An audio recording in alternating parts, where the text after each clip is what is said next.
shade. I see the sparks you throw my way. I know your name is written on everyone's mind. Your whole show is captivating me, but don't think that I can see right through that disguise. But when you got close to me, you had me falling so hard, baby, hard, baby. Yeah, now I get it. You got heads turning, and you don't even try. Well,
best friend to 23. She left her body and hovered above me. I saw no shadow, I looked around, searched every building and home that I found. I saw no shadow, but felt the glow. The warmth inside me, it kept me afloat. It felt like heaven had found my bones and gave me comfort when I feel alone. Now you're gone, I'm alone. I guess it's time to get better. Through the pain, I will go alone. If I fall, break my bones, I will scream even louder. 'Cause I'm not dying alone. I lost my best friend to 23. She left her body and hovered above me.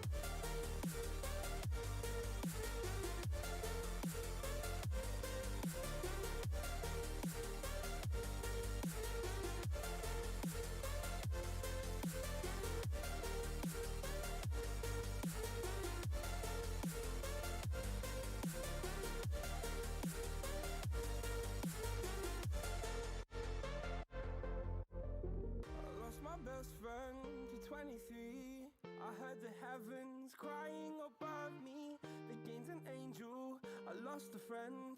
I felt like dying again and again. I went through hell, stared at death, but I keep fighting with each living breath. I saw no way out from where I stood. Felt like the fire had burned me through. Now you're gone, I'm alone. I guess it's time to get better. Through the pain, I will go alone. If I fall, break my bones, I will scream even louder. 'Cause I'm not dying alone. I lost my best friend.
I get lost inside my thoughts, and when I start to think, oh, the how close it starts to end up on the brink.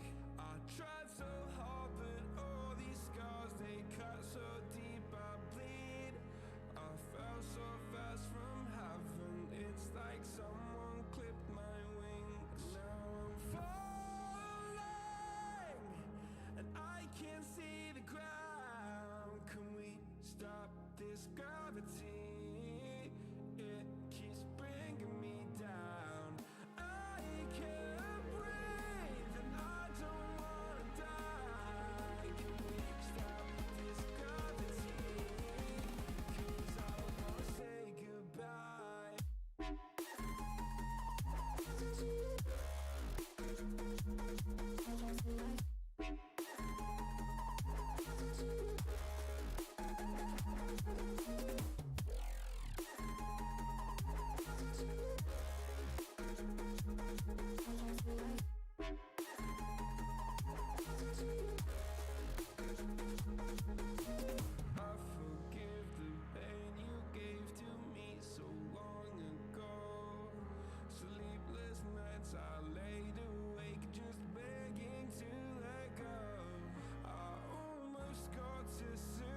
brought me alive, but got no alibi. It's a lover's fight without an alibi. You took my innocence without an alibi.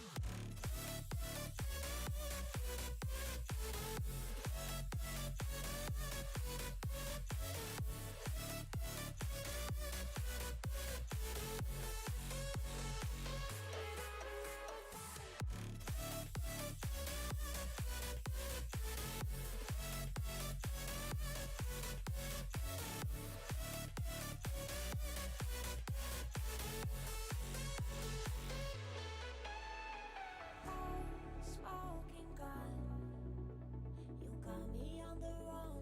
We know that will come. We're out up till dawn, but how can I hide it without an alibi? It's a lover's fight without an alibi. Took my innocence. I can't wait no longer. I'm playing with the monsters. Everything that brought me alive. No, we're all like monsters, playing with the monsters. They brought me alive, but got no alibi. It's a lover's fight without an alibi. You took my innocence without an alibi.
Over your skin you can see it beat, intoxicating your energy. First time in so long you felt the heat, evaporating your bindings. Move like the sunlight, darkness can't hold you here. Bold and bright, push through the atmosphere. This is your dawn, this is your break. Move like the sunlight, darkness can't hold you here. Bold and bright, push through the atmosphere. This is your dawn, this is your break. Move like the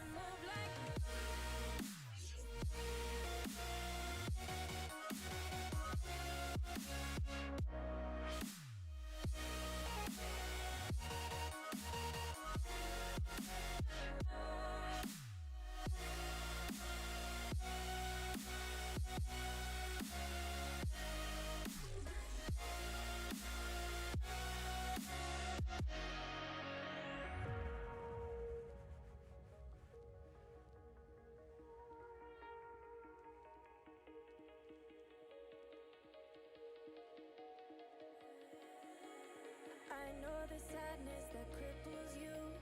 It comes in waves and out of the blue. But there are days you feel freedom too. Bask in the glorious lightning. Move like the sunlight, darkness can't hold you here. Bold and bright, push through the atmosphere. This is your dawn, this is your break. Move like the sunlight, darkness can't hold you here. Bold and bright, push through the atmosphere. This is your dawn, this is your break.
Oh, Phil. Hello, and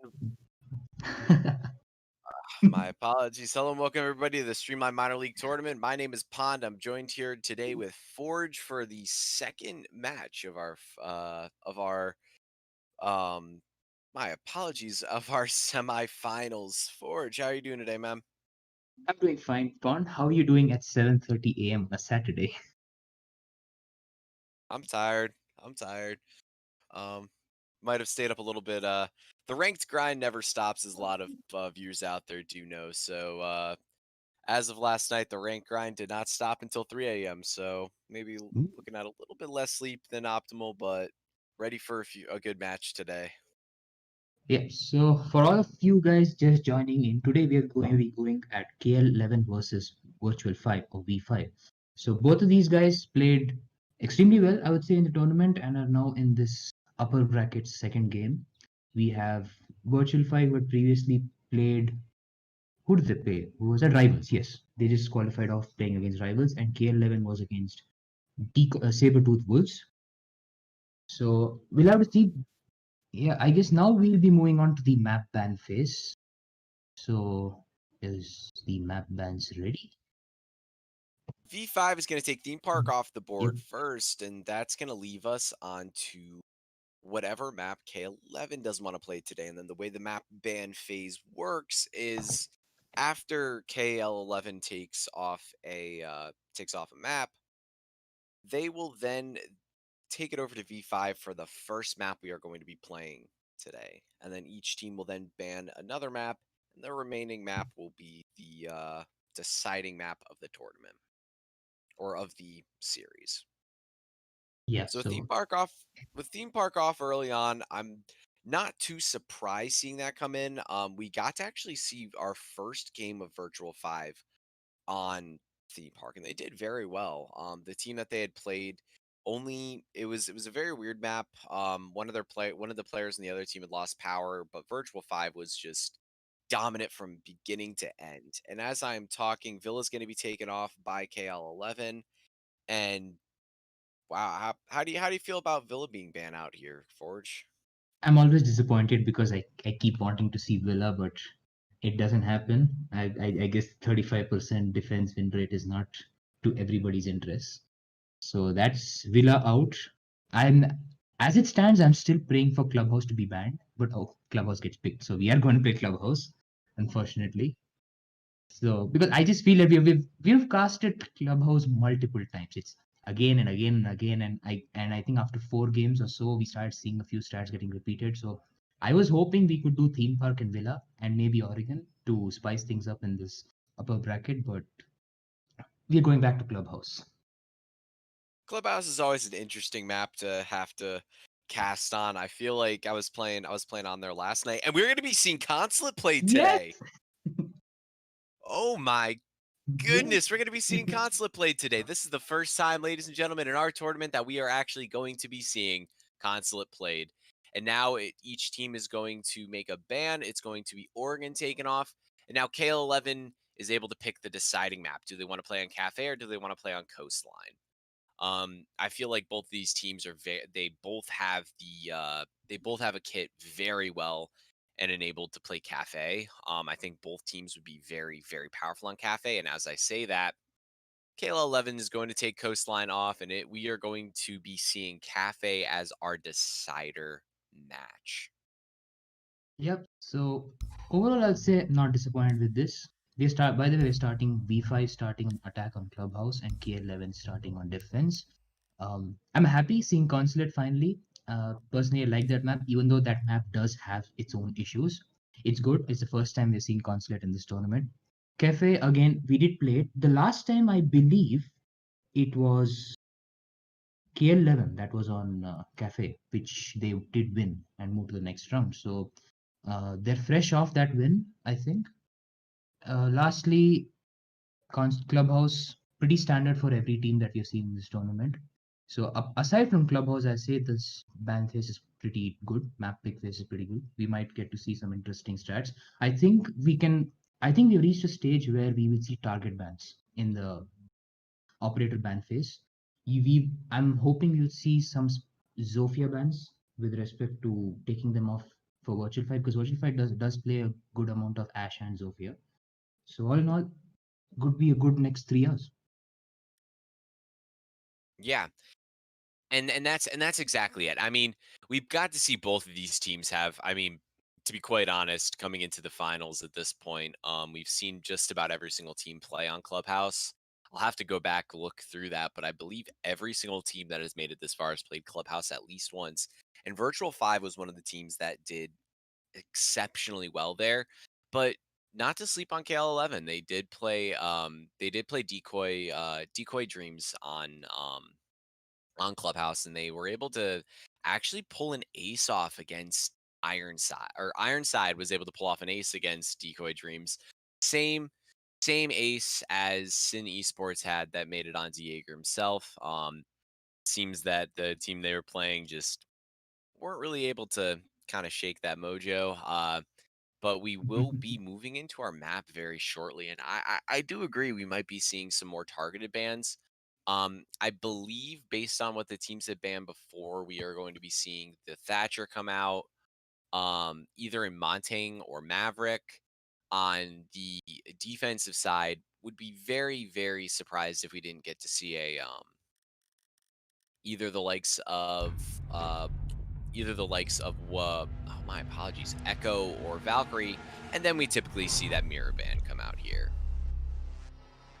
So, yep, that's correct. I'm pretty sure we will see a Mira ban here as well. So we will be moving into the ban phase right now.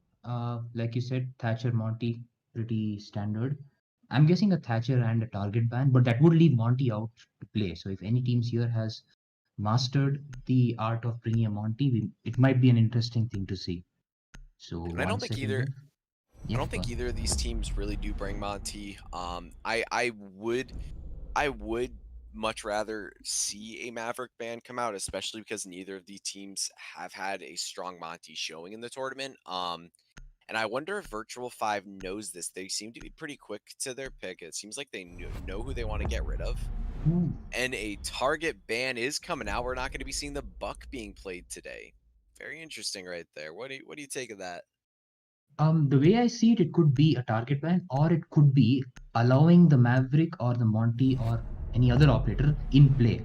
So Vibe ban is pretty standard, but I'd say the Buck ban is basically freeing up the ban spot for some of the other operators that they might be interested in seeing to prevent KL11 from either banning those operators banning those operators. So the Valve there pretty standard. Take off the Intel. Valve is pretty dominant here, and same goes for Echo as well. So I'll say that yeah. Oh, continue. Yeah, okay. So I'd say Thatcher, Valk, and Echo are standard. You would see that on almost any map. I'm guessing Valk might be banned even in Consulate. The Buck is interesting. It could be a mix of a target ban and a freeing up ban for some of the other operators to be allowed in play. So just so that they don't risk banning out Maverick. That's my interpretation, at least. Yeah, and I think that they're comfortable dealing with a Maverick. They're comfortable dealing with a Montang. Capital we sometimes see taken out, but it's Capital's taken out a little bit more in the higher tiers because a lot of teams are more comfortable playing Capital and they're able to make those mid-round adaptations. Buck being taken out, I believe, is actually really going to eliminate a lot of vertical play, especially when attacking CC Cash and when attacking Church Arsenal, because you can play that Buck from below, and he plays a very powerful role in attacking from below. A lot of people don't typically use him for upward vertical play because when you play with upward vertical play, it is at the advantage of the person with the higher ground. You can typically get a little bit better angles playing that way. But again, some of these teams, and as soon as you get up to the higher tier play, a lot of these teams are more accustomed to attacking vertically. I say ground up vertically. But yeah, we are going to be starting at this Church Arsenal defense. Pretty standard lineup coming in here from the defense. We are going to be seeing, I believe, impacts on 3 of these operators, potentially to impact trick these hatches. And that's exactly what you need to see, especially when especially when you don't have a Kaid being played. It looks like Messiah might be AFK. That would be a little disheartening, especially considering there's the clash, and you would generally want your clash to be either blocking off grenades like we have seen on some of the cache defenses, or holding off the entire hallway. Oh, that could be a close one. No, Messiah is in play, thankfully. So the clash is doing a solo hold onto the dirt tunnel here. And while we're at it, Skullix gets a good shot onto Viper, who's the sledge. So that's the only soft destruction which was on there, now no longer there. So the sledge did get off 2 or 3 holes, but that didn't work out so well. That's an early pick, putting the favor in defense, which is KL11. And it looks like we are going to be seeing this clash dancing with both this Ashe and Price on the Maverick. And Maverick does have frag grenades. So Maverick could potentially nade out the Reign of Terror that Clash brings, especially as a lot of you know in a lot of our ranked matches. But no, they're going to be bringing the Firebolt, and they're going to push in for there. They're going to be pushing this. They're going to try and push this Clash back and try and gain at least a little bit of ground on him.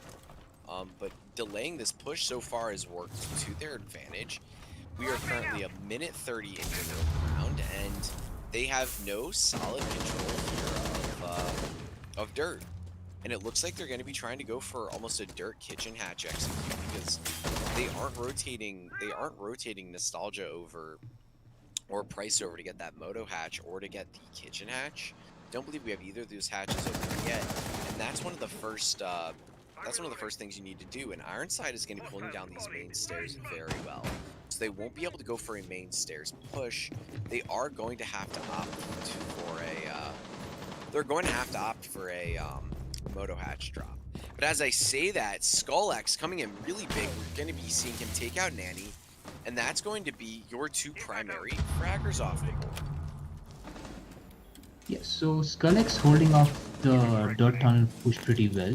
I guess now at 27-second mark, you finally have some push coming into blue hallway. That's in form of the Maverick of Price. He's a pretty big of a risk over here, and SkullX gets a 3k, and he's going to get a 4, and that's a quad kill onto blue. Holds off blue. That's all on the Capita of Unknown Gaming, who still hold up in dirt. I don't think this is going to work out for him instead. With 5 seconds left, everybody's trying to chase behind him, but it's a pretty easy win here for KL11.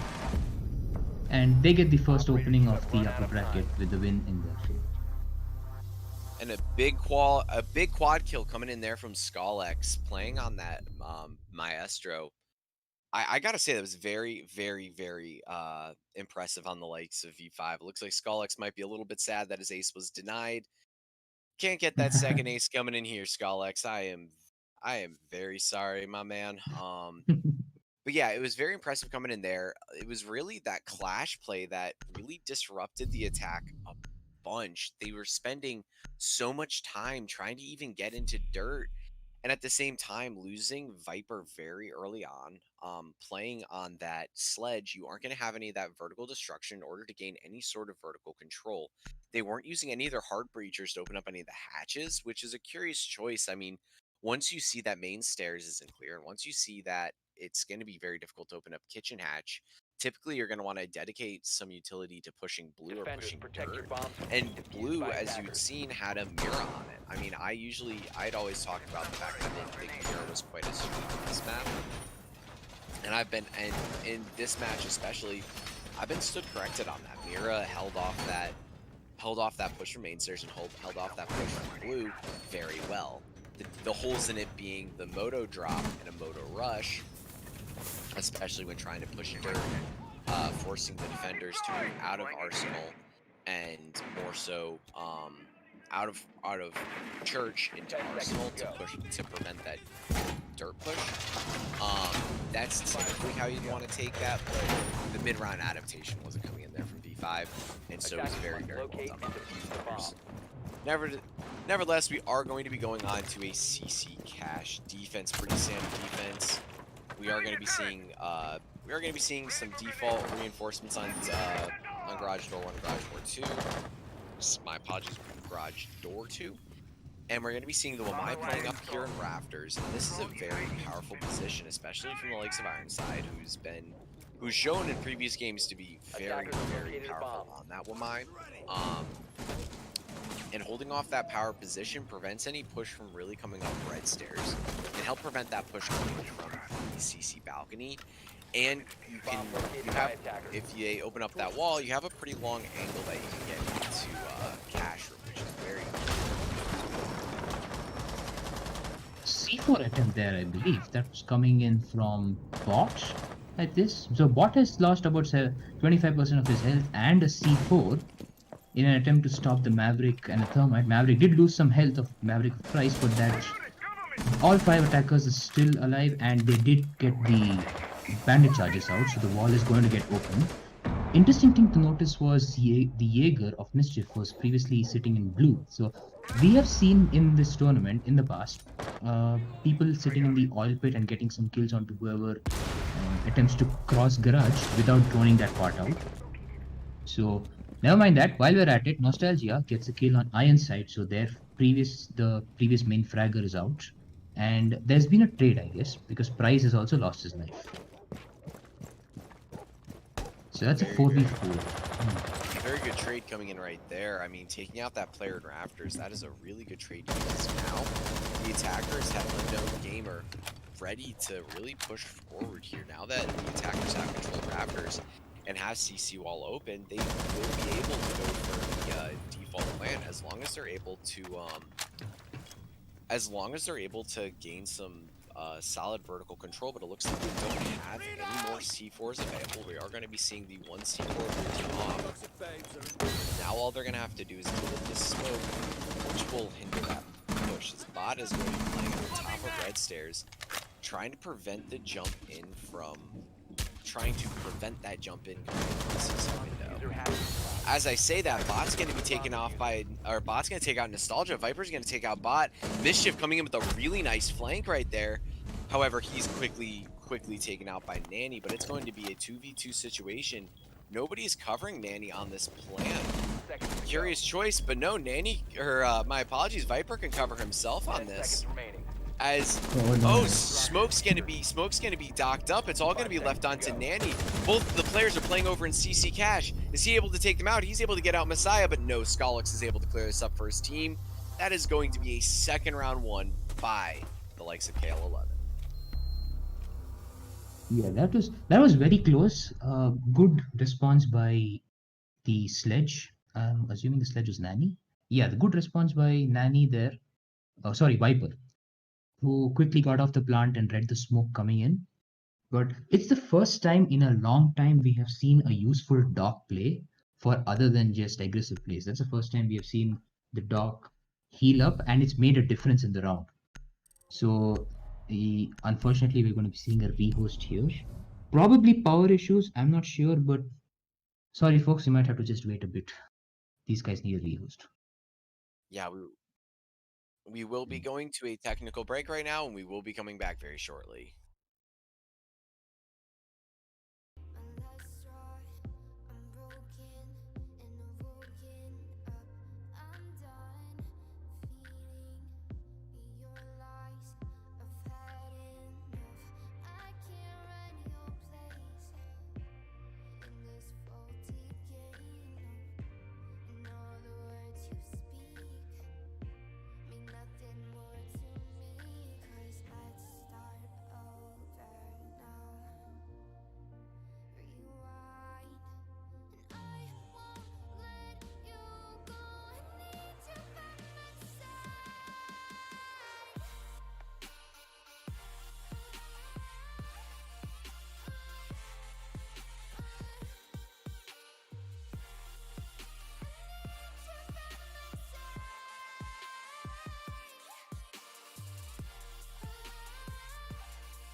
All right, welcome back, everybody. Quick rehost. We are going to be going back into this match potentially in a few moments. We're waiting on KL11 to ready up. They are going to be restarting their MOS files, so we will be just waiting for them to come back. So, yeah, very interesting first 2 rounds there coming in from the likes of KL11. They really hung on by the skin of their teeth there in that last map or that last round.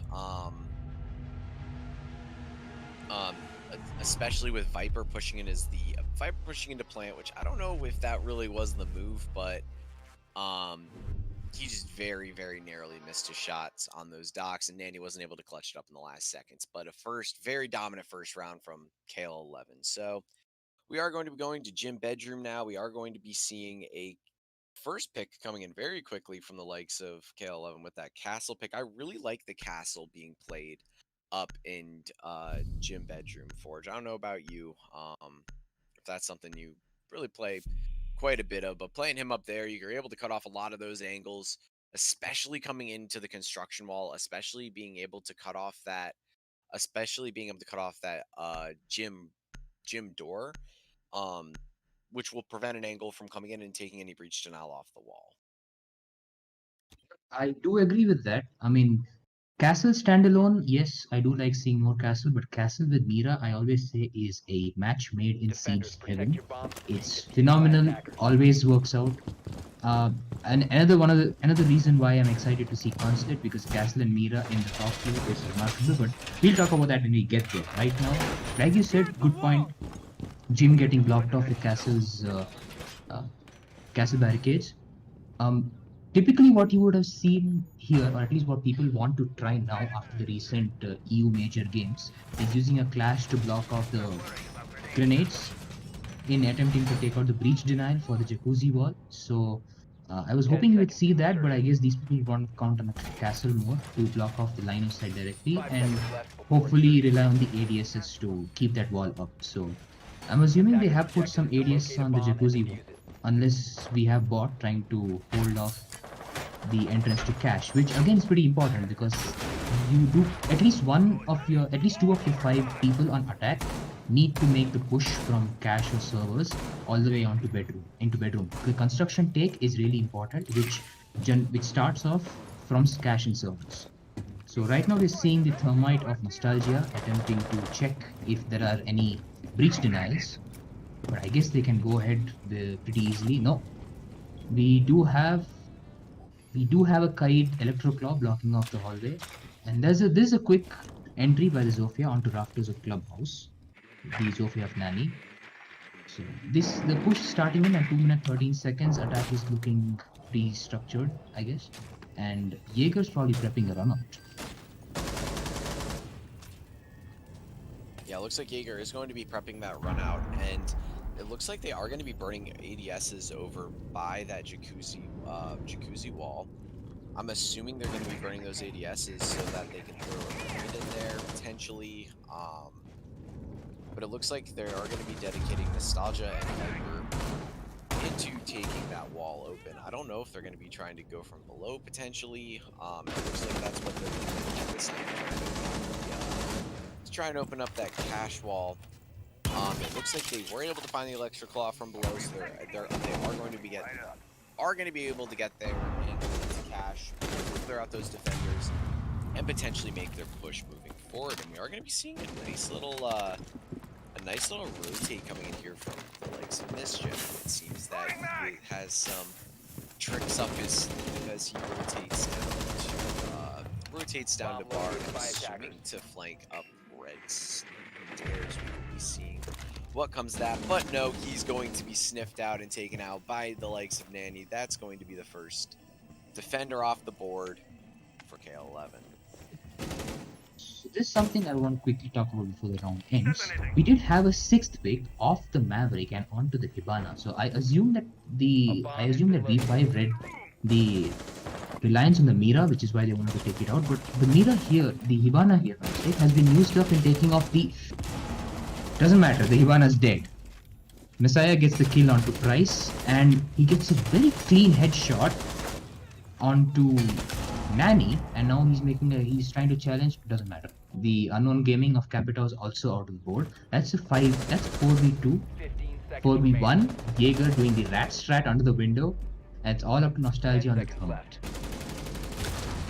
Yeah, and it doesn't look like Nostalgia's going to be getting anywhere. He's got 4 seconds left. All the defenders really need to do at this point is hide and get cross angles. Now they're just getting a little bit hungry for the kills. And Ironside, in the dying seconds of that round, is able to get that final kill onto that last member, Nostalgia of V5. And that's going to be a third round won by KL11. They had a perfect 3-round split, which is really good to see, especially showing that a lot of these rounds, minus their round on Cash, were very convincing wins. I mean, their win on Church Arsenal and their win on Gym Bedroom, the attackers weren't able to adapt with the way that they were holding and weren't able to get any solid ground. It seems like they were spending a little bit too much time trying to gain map control in different areas, especially in that especially trying to get open that jacuzzi wall, spending that much time trying to get that open. It leaves more room for the defenders to either get a pick and leave you at a man disadvantage or get a little bit more comfortable in the positions they're holding. They're able to kind of sniff out your attack. They're able to kind of understand where you're droning from, where that push should be coming in, and able to hold off angles, preventing you from pushing from those areas that you're droning in, and understanding where you didn't drone in, and understanding that there are areas that you are going to be uncomfortable with on the map, and giving them more time to rotate into that and to get settled in that kind of starts to decrease your chances just a little bit on winning the rounds. I'm really liking what we're seeing right now from the likes of KL11. They have a very delay-heavy defense. They use either roaming or they use either the likes of that Clash, especially having that Clash played dirt, to delay the push as much as they can from the attack and force them to make an execute in the dying seconds of the round. It also does speak a little bit to the attack being a little bit more passive than we've seen V5 play before, and I don't know if that's just a direct counter from the way that KL11's playing today, or if that's just, or if they might just maybe have a little bit of nerves, or might just be they might not be able to find the openings that they had found before. Yeah, and they did spend an unnecessarily large amount of time, like you said, in trying to get Jacuzzi open. 2 minutes, I guess the Maverick, switching off the Maverick onto Hibana previous round did hurt them a bit, because Maverick definitely would have gotten them to open the wall in the first 1.5 minutes, worst case scenario. So that is the first point of delay, and then Hibana doing a very hasty drop into logistics was also the problem. So all in all, things worked out in KL11's favor really well, I would say. V5 didn't seem to have picked up on the fact that they're spending too much time, which was prevalent in the first round and even second round. So I would say so far, like you said, KL11 looking very dominant. Moving down to Church Arsenal again, thankfully the sledge now hasn't died to the C4. And we are getting some vertical play angles in order to get the hatch open, or at least move the defenders away from Church. So even in the dying seconds, they can hope to get a quick run in and a plant into Arsenal. Arsenal managed to. That's going to be a first successful impact trick coming in there from Skullx, and they need to be careful bunching this many players up in Church. Woo! Nice little shot coming in there from Skullx. A little one tap on Nostalgia as he's trying to get that hatch open. That's going to be Thermite gone and Kitchen hatch not open. So now they need to really rely on Price to get the rest of these hatches. They're going to really have to rely on Price to get a lot of these hatches open, but he only has 4 gas canisters left, which means they're really going to have to pick. Do they want Moto hatch open or do they want Kitchen hatch open? Yes, so this is going to be a test of Maverick's, Price's Maverick tricking skills. Either that, or they can always go into a quick push. While we're at it, it's a 5v3 already. Even though Bot has lost 75% of his health, it's still it's only 38 seconds left, and both the Thermite and the Sledge are out. I don't think the grenades of the Sledge were used, so it's all up to Maverick, Zofia, and Capita's Unknown Gaming. He's out as well, so it's just this 5v2 and they need to pull it out. 5v1, Bot doing really well despite being on 25% health, and that's a 5v0. That's 4 rounds straight in a row. KL11 holding off the defense, holding off the Church Arsenal very well. Yes, and very, very well played there by the defense. Having your thermite taken off very early on, not able to get open that kitchen hatch, it forces the defense to potentially get maybe a little bit more, my apologies, the attack to get maybe a little bit more desperate. And you saw that because they had that clash pick on the board, they decided not to opt for the dirt take, and they decided to opt for a what looked like a blue take and a kitchen hatch take, but they weren't able to make anything happen of it. Very, very well defended there from the likes of Mischief on that Jaeger. I believe he got a 3K that round. It was a flawless victory, and Mira has really been, I'd say Mira has really been the downfall currently to this V5 team. Mira playing in logistics when they were defending Gym Bedroom, that entirely denied the push coming in from construction, and this time around it prevented that push coming in from main stairs. Even though Viper had challenged the Mira on main stairs, didn't win that gunfight because Mira has the intel, and if you have decent aim and know a quick peek, I mean, you have full advantage to it. So I'm really liking the defensive strategies coming in here from KL11. It seems that they've really left Virtual-5 flat-footed, and since our rehost, only Nanny's been able to get any kills, and it was off of a arguably careless rotate from the castle of Mischief. It's really been KL11's game. They've been commanding it. They've been setting the tone. They've been setting the pace. They're forcing the attackers to push in ways that they might not necessarily be comfortable in, and it's been working very well for them so far. We are going to be going to this cash CC defense, which the defense looked a little bit more shaky on, but even then they still won it out because they delayed the push as much as possible into the dying seconds of the round. So very, very well done so far by KL11, and we'll be moving into this round. VP might be seeing a very risky attempt at a run out from Mischief, a KL11 all the way from the side entrance. I'm not sure if he's going to be able to get a long angle, but I don't think there's anybody there. Is he going to get a shot on Unknown Gaming or Viper? No. Well, they have moved. Oh, I did hear somebody, but I don't think it made a difference. So the push slowly coming in.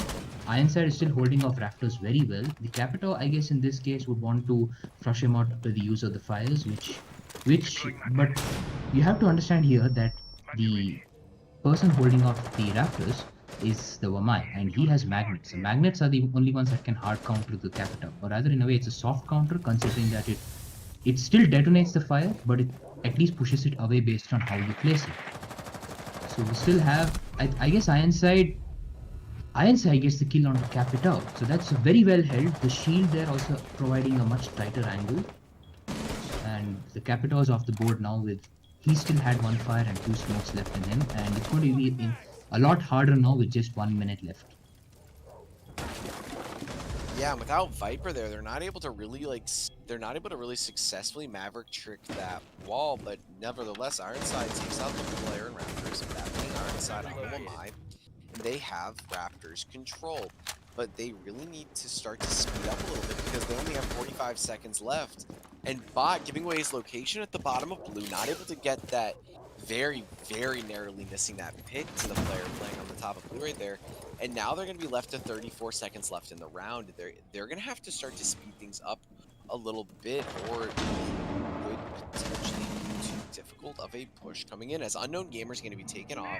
He was the player that had control of Rafters, so now they gave up their Rafters control. Mischief knows that there's somebody playing from below, hears him. They're just going to be dancing around each other right now. As Nanny goes to push in, Mischief has the heads-up gunfight. Mischief takes that gunfight. Messiah takes out Nostalgia pushing in. Now they're going to have to go up against a shotgun at short range. Doesn't bode them well. Messiah able to get a 2K to clear up the round, and that is going to be another round. 5th round by KL11. Very well done. So 5 rounds straight dominance by KL11. Very well done. They're being very coordinated in their holds. we are seeing one person holding off blue stairs and the stock room, I guess it was. Whatever that room is, we're the one right below cash. So we have one person holding off blue, that's the Jaeger, who's also rotating uh, between oil pit and blue. We have Vamai holding off the rafters push, and the other three are split between the cache and server. So any sort of entrance that you see is blocked off by somebody being there, effectively delaying them at every stage. And the Vamai's play onto the sledge, my mistake, I mentioned it was Capital last time, onto sledge was very good, taking out staff breaching and the grenades early on in the round. So all in all, KL11 deserving to win each round that they won. Yeah, and their defensive setup was very interesting as well. They did kind of a extended hold. They had Mischief playing over by Strip Club and holding off the bar side of the map on the first floor, potentially saving him if they ever needed a flank coming into master bedroom. And then they had the likes of Bot playing downstairs, and then they had what was, it's very typical to see, is you have the Kai playing at the top of red stairs, and your Anchor and Plantanal playing in cash, that being the smoke. They had very little utility and very little personnel dedicated by construction, but even though they didn't have as much personnel and utility dedicated over there, they still had Bot playing downstairs in blue, which is a very powerful position, if not droned out, not taken out, because he can just rotate up main stairs and flank, or he can, or if playing down in that basement area. I really like doing that, especially attacking cache CC, because it gives you a lot of maneuverability around the map, and a lot of teams don't necessarily drone you out, so it allows for you to have a little bit more flexibility as a defense, especially to adapt mid-round on how the attack is pushing. But because they dedicated all their utility to that east side push, there really wasn't much that they could do. They had it held down very well, and if the Rafters player gets a pick and holds his position, it's essentially a round win for the defense, because you're not able to get default down, you're not able to really get an effective push coming in from the CC wall. I'm really liking what I'm seeing right now. Yeah, so also interesting to see Mozzie being played. I don't think we've seen him much over here, and I don't think we've seen him overall ever since he lost his super shorty. So I'd say this has taken V5 off their footing a little bit, since, like I said, Mozzie's not somebody you would always bring. So it's good to see here he's fragging out, he's denying intel. All in all, the composition's working out very well for KL11. So right now, while we're at it, they've gone to gym bedroom, and the same take as before. We have Castle holding off servers, and Kaid holding off logistics room, and here we have Mozzie going for the bar rotation, like we had last time, taking off Nani of the Zofia. And you can see the intel here helping out with construction. That's a risky run out. Oops. The Capitao gets the kill onto bot. That's the Jaeger off the board with 1 minute left. This is we did not notice this. Surprise, the thermite is also gone, and Viper, the sledge, finally opening his account and getting a good kill, and he's really close to site right now. He's close to the gym. Nostalgia is getting the kill, and that's control of the server side. That's a 4v2. Finally, we see Viper in the lead. Messiah looking to bring things back. They might be pushing in for a plant into gym. That's a 3v1. Unknown Gamers getting a double kill here. So they're going for the plant. So finally, since round 2, we have Viper pushing in for the plant. And it's all going to be left on to SkullX playing on that Mozzie. SkullX, a very talented fragger in of himself. He's going to be just dancing around with Viper right now. As Unknown Gamer is going to be playing on that window, trying to prevent that push. My apologies, it's not Viper. It is going to be the likes of the Habana, but she doesn't know his position. Maybe she does, and she rotates in at the right moment with that bearing 9 in hand, and that is going to be the first round 1 so far by V5. Hopefully able to bring it back, but going 5-1 in the split. It's going to be a tough hole to dig themselves out of, but right now, anything can happen on defense on Clubhouse. Yeah, we have seen people come back 5 rounds in a straight. We've seen way ages ago NA Rogue versus NA Cloud9 with that comical comeback, and in a slightly more recent note, Navi versus G2. So it's possible.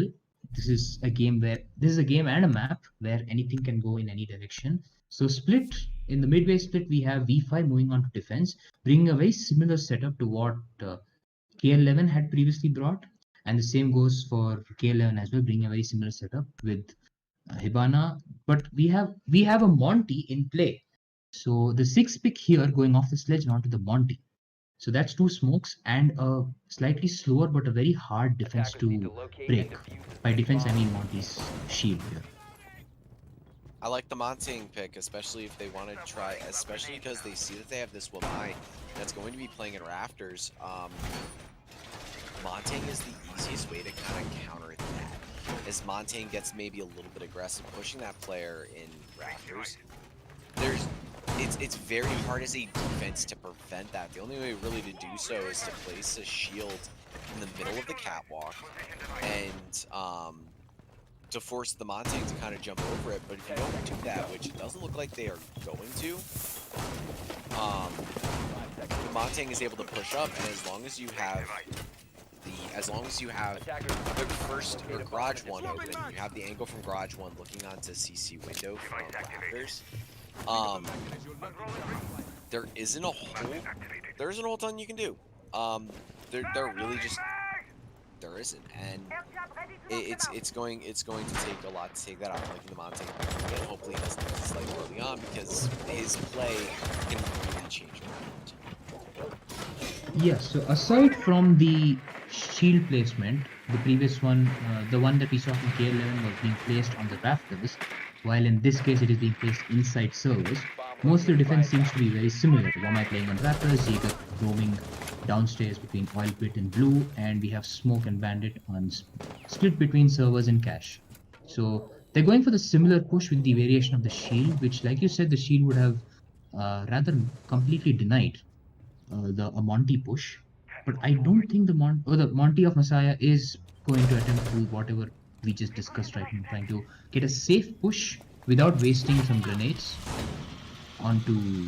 That's the first magnet in action. That's essentially burning out the magnet, and we might be seeing something here from the Oil Pit Jaeger. Ooh, Skullex gets the first kill. So the Monty push working out here.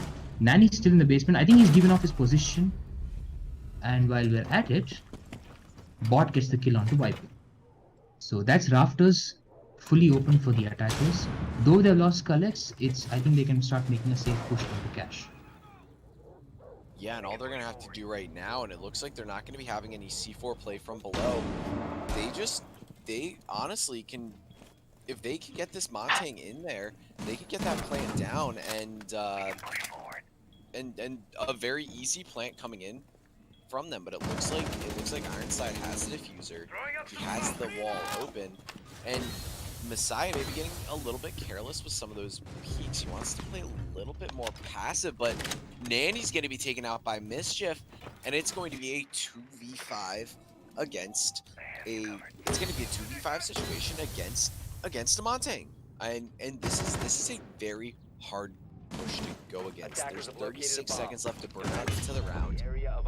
As we see Price hop outside, his position is going to be known as he jumps out that window. And Montaigne now having to fight this smoke, and it really puts a lot of pressure on the smoke. But Bot's going to go down. I don't know if they know that he's down currently. And it looks like potentially we're going to be seeing Price go for another run out, but Bot's going to be watching that. Bot's going to get the kill. It's going to be all left on to Unknown Gamer playing on the top of red stairs, not able to deny that plant, and now they're going to be left in a post-plant situation where they can really just hold cross angles at this point. And we're just going to be seeing Unknown Gamer fighting a one-on-one battle here with the Montaigne while having to worry about pushing up. And Montaigne is just going to be toying with him right now by extending and unextending his shield. He's going to be trying to make something happen, pushing up these red stairs. Montaigne just kind of toying with him right now. As he is doing so, Ironside is able to clean up that round, and that is going to be the 6th round won for the likes of KL11, and they're going to leave V5 on match point. So the Monty here clearly working out wonderfully well for them. Blocks off the smoke, and blocks off the Rafters push, makes the Rafters push very safe, helps the Zofia take out the Wamai who was holding it off. And at the same time, we did not notice this, but they did bring a Nomad, which is a first for this match. We did not see too many of the air jab placements. We only saw one that was outside the construction. That was, I guess, to prevent any retake by defense by the Kaid from running out of construction and into servers to deny any plant. But all in all, a well-structured attack by KL11 working as structured as they were in defense. So there's really no room for V5 to take the round win again. Yeah, we're going to be seeing the 6 pick coming in yet again from Messiah. Back onto that Montang. And I really like the aggressive Montang play they have coming in. They're in a 3v1 situation. And in order not to lose any intel on the smoke, they just had the Montang sitting around toying with him, giving constant callouts to his location, kind of pressuring the smoke of Unknown Gamer. And in that, for a lot of the players out there, that if you've never been in that situation, I feel like we all have at one point in time. There is nothing more stressful than having a Montang coming at you at a post-plant clutch, and you have no gas canisters left as smoke, and you have to try and make something happen from that. It's a very tough situation to be in, and yeah, I mean, it's a safe push. It's a safe push from attack, but not just that. It's an effective push, because with Montang getting aggressive on those Raptors, you give up really nothing to gain that control. You're not having to burn utility. You're just bringing your human drone and human shield in there and forcing the attackers to focus on both of you, because if you don't pay attention to a Montang and he takes down his shield, he can very quickly get the headshot off on you. We are going to be going back to this cash CC defense. We're going to be seeing Nanny, or I believe it's Nanny, playing below with the Bandit, potentially trying to delay any push coming in. But it looks like the attack is going to be going for more of a construction push, as they aren't dedicating any utility to this east side push other than Thermite. This here, Nani is hoping for plant denial. Maybe he's going to attempt to C4 whichever plant location is pinged. That might also help my mistake. That might also help Unknown Gamer dedicate his smokes more towards entry denial from the wall. So I don't know, it might work out. We are yet to see that. But as we speak, the Monty has helped attack get safe control of the logistics and the bedroom area, and they're doing a push alongside the Nomad and the Hibana of bot. Attackers have located a bomb. That they have, and it looks like they are going to be trying to capitalize on their execute currently. They're going to be having bot playing over here pushing in from Jim, and they're just really trying to drone out the defense right now, find any holes, and execute accordingly. We're going to be seeing a few more of those Nomad charge going out, that being the last one. Assuming the other ones were placed on, well, not assuming, we have one placed on the gym run out, or my apologies, the garage run out, and another one placed on that construction. As we are going to be seeing Messiah going for that take there, and we're going to be seeing a rotate coming in there. Viper, very good kill on his Skullx, taking out that player from below, and Nanny with some vertical play. A C4 coming up the hatch, taking out the likes of bot, and it's going to be left in a 3v5 with you still have your Thermite on the board, you still have your my apologies, you still have that Monty.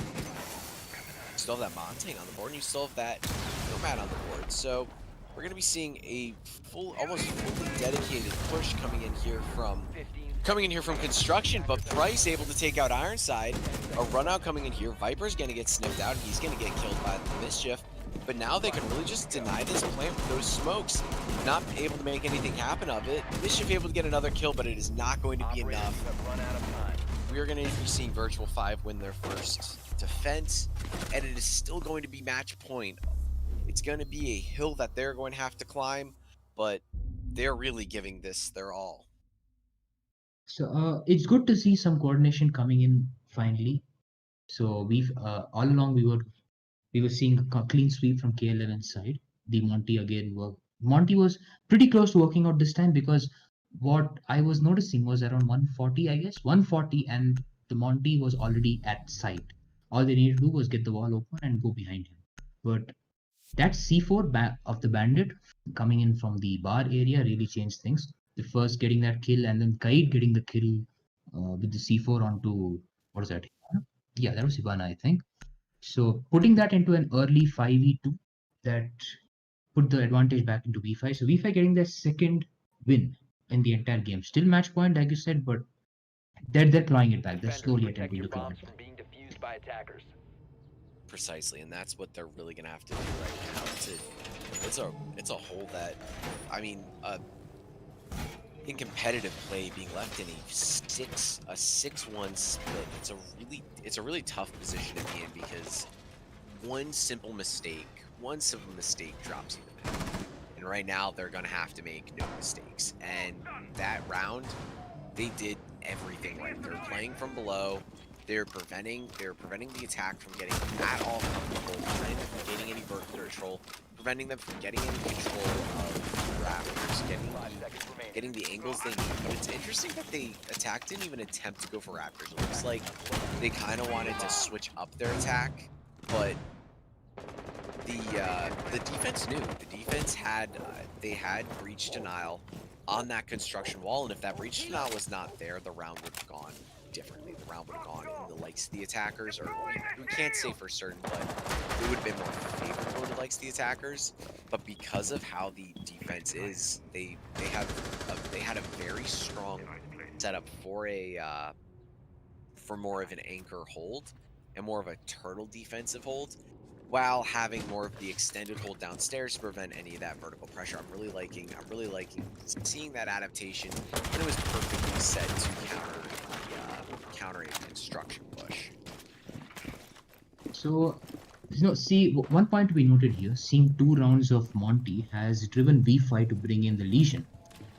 They might not have the Monty now, but the Legion is definitely going to be good in delaying the push, because what we are seeing from KL11, at least in the first attack round, was they pretty easily walked up to site and took the site. So the Legion here, Monty or not, is going to help V5 buy them some time towards a late round, because as we know, Legion gains importance the longer he stays alive. So that'll be good to see some of their Legion placements work out. Oh, this is going to be risky. Maverick attempting the Maverick trick, and he does get the hatch with still 2.25 amount of fuel left. Almost getting headshot by Price, but it works out. The hatch of Moto is now open, and the utility investment starts coming in. Skullx putting out the concussions, and Thermite putting out the flashes. So at 116 mark, we might start seeing the push coming in. Yeah, they're dedicating a lot of utility to pushing down that Oops. mistake we've all made at least one point in time playing Zofia. They dedicated a lot of utility to dropping that hatch, but then ended up not dropping. I don't know if they were trying to clear out the utility or what, but we are going to be seeing Nostalgia playing under the kitchen hatch, potentially there to impact trick the hatch and not let anything, and not let them open that up, because if they open up that line of sight and they're able to get control of Moto and get control of kitchen hatch, they're able to flush out those defenders and make them quite uncomfortable. As I say that, they're going to be getting that wall open on Church, which means they have at least some control. The location of Price is going to be known. C4 goes out, not going to connect with anything. But Nanny's able to get out Ironside regardless. It's going to be 5v3. My apologies. A 3v3 as a slight team kill comes in there. Skullx able to take out Unknown Gamer. It's going to be man advantage for the attack. They're going to have to get this diffuser down. As the diffuse goes in, they're not able to make anything happen to the likes of Nostalgia. Skullx cleaning it up, everything, and that is going to be a first map down for the likes of KL11. And this was Virtual-5's map choice. We are going to be going to Consulate next after a short break. Very well done for a first match. Yeah, that I would say that team kill sort of shifted the balance, but I can't discredit Messiah here. He literally walked in and got the kill onto Kaid. That sort of opened up at least half the site to attack. it was finally under their control and they could safely walk in and get the kill. So towards the end, unfortunate team kill. They were doing well, putting the entire thing into a 5v3 early on. But KL11 looked pretty dominant. It'd be interesting to see how they would fare out on Consulate, which tends to be slightly more volatile. It's either highly frag sided or highly strat sided. So we'll have to see how this works out. So far, good first half, interesting games. Skullx getting the opening kill twice. Yeah, that's twice, both on attack and on defense. I think he was the opening death once. So yeah, now Interesting we'll to have to see. see. Yep. Also, real quick, before we go off the air and our mics are cold, Forge, the team kill that came in was from a downed player. Oh, It was the smoke had clipped in. The smoke had clipped in through the wall, so it was more of a kill steal rather than a team kill. But just the correction coming in there. It was kind of an upsetting round to see come in from the likes of the defense. They had the holds they needed. They had the man advantage, but wasn't enough to prevent that attack. We will be coming back very shortly to see the strat and frag heavy map that everyone loves that we have not seen yet, and I am so excited for. Not same seen. here. Yep.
one's mine. Your whole show is captivating me, but don't think that I can see right through that disguise. But when you got close to me, you had me falling so hard, baby, hard, baby. Yeah, now I get it. You got heads turning, heads turning. Hello, and welcome back, everybody. We are going to be moving into our second game, or our second map of the day. It's going to be Consulate Forge. Are you excited for this map as much as I am? Definitely. Been ages since I've seen a pro game on console. I do feel it was ages, probably just me. But regardless, we haven't seen Consulate here. I haven't seen how our teams perform on Consulate. It's finally good to see whether these guys are going more to the strategy side or towards the aggression side. So it'll be good. My money's on a Valk ban, so I want to see how it goes. I'm excited to see how it is. Yeah, I am as well. I'm expecting to see that Valk ban coming in, possibly a Thatcher ban. Twitch is going to be taken off. But it looks like we are going to be going to a very quick rehost just to switch up the attacker and defender sides for the map. We will be Our apologies. We will be coming back to you very shortly just to switch these up, reset the lobby, and we'll be coming right back in. But a Twitch ban coming out first, that locks in. So yeah, with this rehost coming in, we will be seeing you guys very shortly.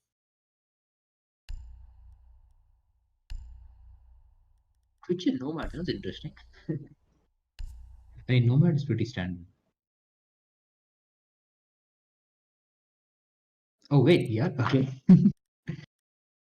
Okay, so quick point just before the ban went off, it was Twitch and Nomad that the two attack teams had banned. Nomad is standard. Most people want her out because of the yellow stairs run out, and in some of the tricky and risky plays, the run out from CEO office. The Twitch was new. I'm guessing they want to eliminate all of the possibilities of a Mira counter because unless they want to ban Mira, which we are yet to see. But taking Twitch off the board, we do know she doesn't possess much utility in this meta.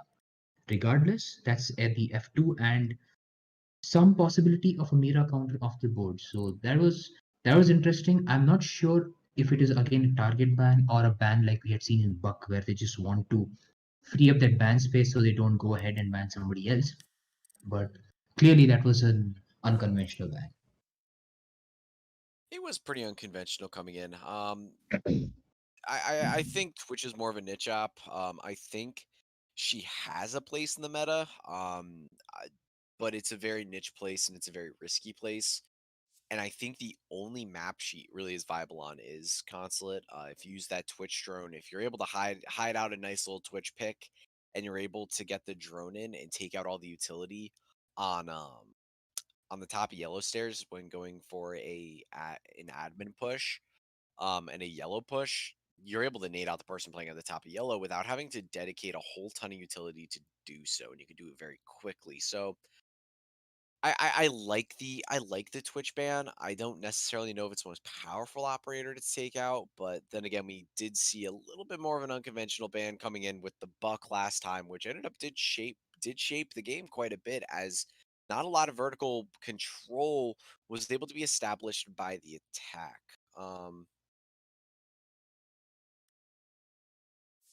Okay. Anyways, the Nomad ban is very standard on Consulate because Consulate has just about like 700 different run out spots you can go for. You can go for the two windows under the upstairs bathroom. You have the main lobby run out. You have the projector run out. You have the Visa run out. You have the Visa stairs. You have the middle Visa stairs run out, or the vending machine run out. It's called.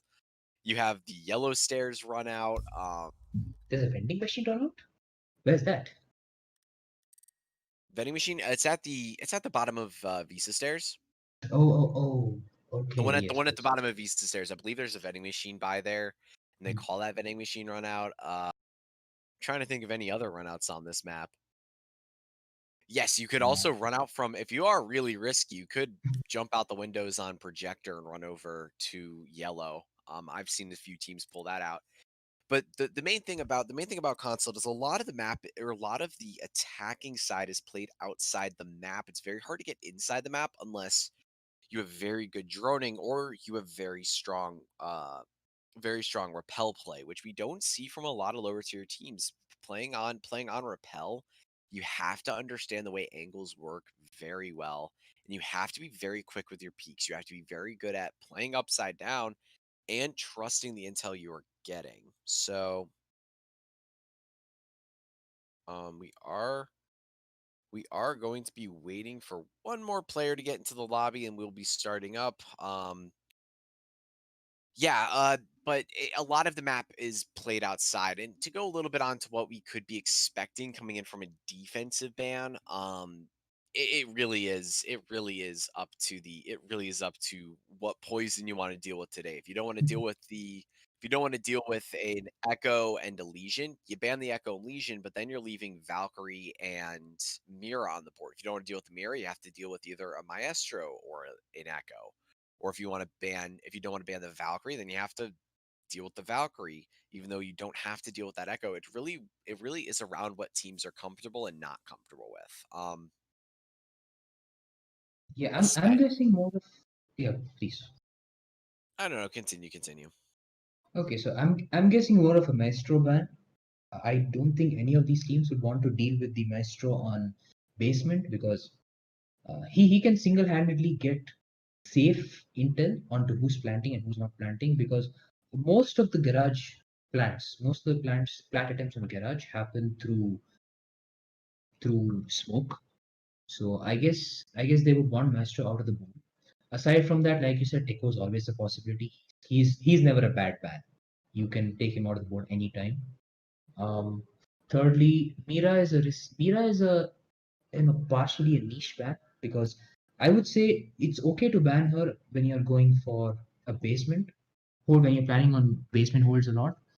Definitely having a Mira on the top floor hold is good, especially if you bring a Mira and a castle together. Holding off in connector, you can get control onto both the yellow stairs entrance and onto the entrance into CEO. So we might see Mira bans, and but I guess they would put that as second priority. Castle is something I'm guessing they would want to take out, because we saw Castle being played in Clubhouse by Messiah, and he played it really well. So they would probably want to take Castle off the board. So amidst this discussion, the fifth player has joined, and we are finally going to start the second game. Reminder: this is Yes. Consulate. The first time we are seeing Consulate in this tournament. Good time to see it, considering that it's a BO3 and it's the upper bracket second game. So here you go, ban phase, let it go. Yes, and the loser of this game will go on to face Team Exiled, and the winner of this game is going to have to face the juggernaut that is Mischief. Mischief only giving up, for some of our viewers, and this is one of the more interesting things I've seen, is they only gave up 2 defensive rounds in 2 maps. Very, very impressive coming in. We're going to be seeing the Nomad ban coming in there.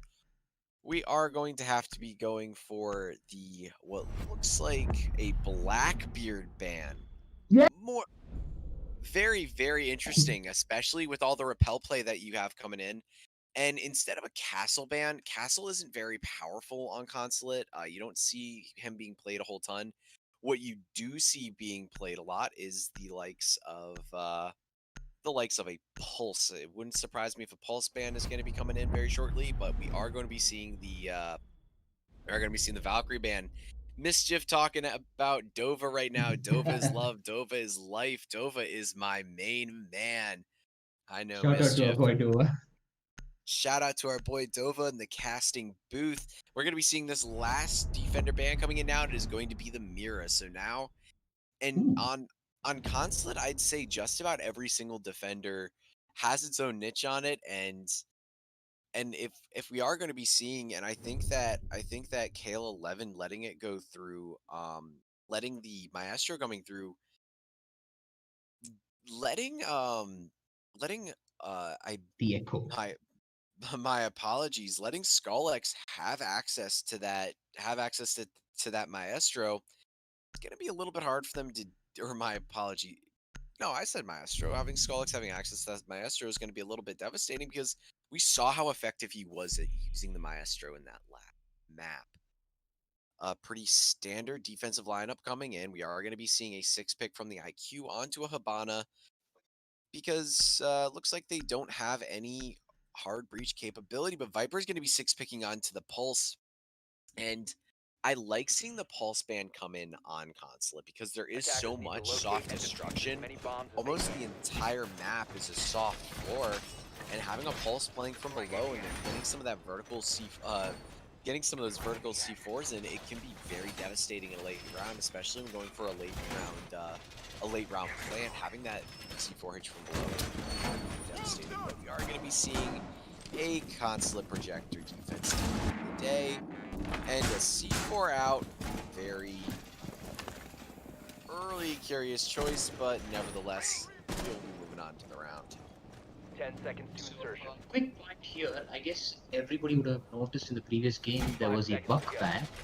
And quick reminder, the buck ban came from B5, and here we are seeing KL11 bring buck on board. So we do know now for a fact that that was a target ban. So I guess this proves that KL11 does love their vertical play, and they might be going more for vertical play, at least flushing out the operators. I do know that a combination of a buck and a gridlock tracks is pretty good in throwing defenders around the site, which helps waste some time and at the same time pause. V5 Viper gets the kill onto the buck, so that vertical play completely out of the equation. So early on we're losing the buck, and we did notice Skullx on the gridlock trying to cover up the runouts with the tracks. Now the tracks isn't always the best to cover the runout, but I'm assuming they're just trying to find a way to substitute the Nomad in some way possible. Unfortunate losing out the buck early in the round. So we'll have to see how they try to compensate for this loss. But we still have 2 minutes on the board. Defense, there is some time to make up for the loss of some vertical. Yeah, losing that buck early on will hurt them a little bit more. I mean, not as much attacking the second floor, but yes, it will hurt them. I don't necessarily know if it was a target ban, but definitely an interesting ban nevertheless. Viper with a nice little peek, though. All I heard was one bullet. I don't know if that was a one-tap or not, but if that was a one-tap, that's something to put in the Taj for Viper. As we are going to be moving on to this execute, and the attackers are struggling to gain any control of this site. A reminder, this is KL11's map choice, and they're going to be trying to go for. I'm not even quite sure where the push they're trying to attempt to get in. It looks like they're trying to get some window play, and they are trying to get what looks like get an admin team, but they're right now trying to clear out some of that utility. Skullx be able to find the likes of Price. That's going to be the mute taken out very early on, but Nostalgia's able to equalize it out and actually continue to get their man advantage by taking out Messiah. So now it's going to be left 4v3, 36 seconds left in the round. Viper's still playing from below, but we are going to be seeing Nostalgia taken out by Ironside as they're pushing up long desk, but he's feeding that intel from below. You haven't cleared out that vertical control, so if they try and go for a plan, he's able to deny it. That's where this pulse is the most powerful, especially on a map with this much verticality, as we're going to be seeing Skullx rotate below as the plant's going in, but if Pulse is able to hear this out, he might be able to stop it. No, he's not able to prevent that plant, and they're able to get the plant down, and it's going to be Mischief left in what looks like a 2v2. It's all going to be left onto the likes of Skullx. Skullx able to equalize it out to a 1v1. What looked like a dire situation for the attack, with that plant going down, not much going to be able to happen. Viper still with a C4 in hand, potentially able to throw that C4 out the window and get the kill. He's going to need to be able to gain some information on. He doesn't know where the likes of this attack are, as he's going to be using his scanner, but no, he's going to be playing from above. He's going to jump out the window, not able to make something happen out of it. He wouldn't have had time to defuse anyways. What looked like a round for the defense switched in the last second with a heroic defuse, and that's going to be a first round won by the attack. So we did see the gridlock delaying a little bit, delaying the retake towards the end. That is typically what you would prefer to have the gridlock for. Any sort of retake she can delay up to 10 to 15 seconds per tracks if well placed. Especially after the recent gridlock buff, she's definitely a good pick. The losing of the buck did not impact KL11 much. Eventually, I would think that the pulse did not scan at the right time, because if he had gotten the C4 onto Zofia, the round would have definitely shifted in favor of defense again. But towards the end, KL11, like in case of Clubhouse before opening their account and getting the first win, the Buck player six picking off of Buck to Iana. So that's a good pick. Defenders protect I the guess they bombs would to want be to get defused more by intel attackers. for the roam clears below side. And the frags. Buck no longer having the frags, unfortunately. May his frags rest in peace. The Iana can be a good pick here. May his frags rest in peace indeed. It was a sad day for all of us Buckbanes out there that love absolutely terrorizing teams from just about any floor. And yeah, I think that was a huge miscue coming in from the Pulse, but he wasn't scanning out the entire floor. He was really only scanning out the default plan behind the table. Very good mid-round adaptation there by Skullx. Or my apologies, by Mischief, in order to get that plant down. And something else that's pretty cool about the track stingers is they're able to mask the sound of the plant. So the track stingers coming out, especially when the plant was coming down, prevented the defenders from playing upstairs to know that plant was going down. And it was a very, very good use of that utility. I really like bringing Gridlock personally. I'm a big fan of the EF90. I love the recoil on that thing. Love using that with an ACOG. And it's one of those guns that you can kind of use in ACOG closer range situations. I don't know why, but I just tend to do a little bit better with it.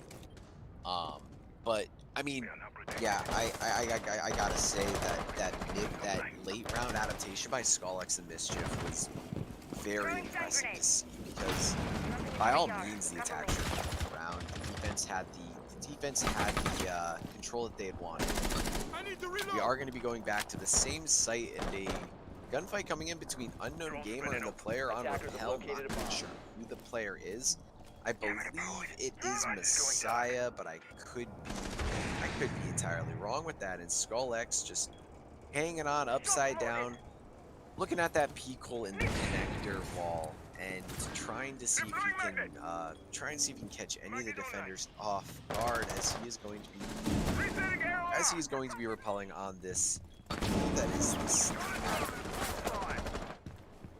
Yeah, that is rather risky. You have Skullx in the gridlock holding from the CEO window all the way to Jaeger in the meeting. I'm not sure if they know that Jaeger is currently sitting in meeting, but he's just there holding off the. Bomb located by attackers. So they're trying to get a yellow stairs take here. Doc quickly juicing himself up. So this is going to be a difficult contest here. If Hibana does set up to repel in, that's going to be certain death. At 1 minute mark, we haven't seen much of a push coming in, though Unknown has lost some health. Doc, whatever health he did lose. Oh, it's a risky thing. And yes, as expected, he did lose. We might see. Oh, Doc did not lose even a sliver of health. So that's the first opening kill coming in. That's Messiah, the Thatcher, out of the play. And 40 seconds in, attack really needs to start making a push. Yeah, the attack really hasn't even gotten into the site yet. Viper's able to get a nice little cheeky double kill.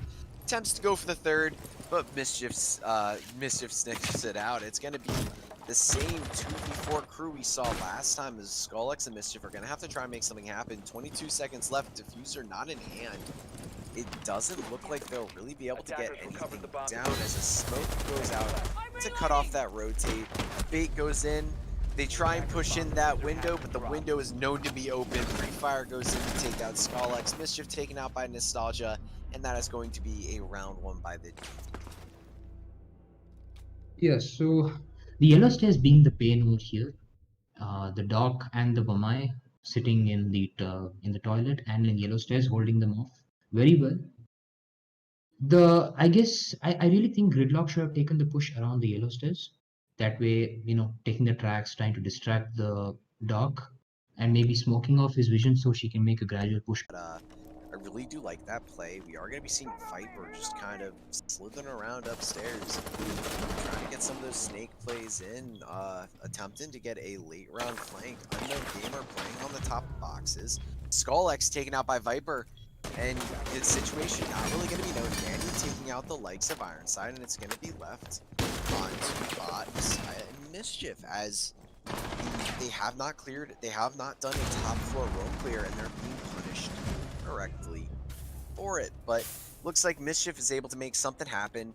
He's going to be taking out that bandit, potentially from above, but Viper just slithering his way down yellow stairs right now. The attacker's unaware of his situation. Nothing set up to deny this flank, and he might be able to catch a player rotating out of the piano potentially. But Viper's going to be taken out by Mischief, pushing in right there, and it's going to be an even man count. They're gonna have to start to move on to site, as the vertical control is not going to be enough to really get this default plant down, as Messiah picks up that diffuser, is outside a garage. He's gonna have to have the cover he needs in order to plant default to a defender that can push back. But they still have the Maestro turrets to worry about, especially being left at very low HP. He's going to need to make something happen. Both the players on yellow stairs are going to be taken out.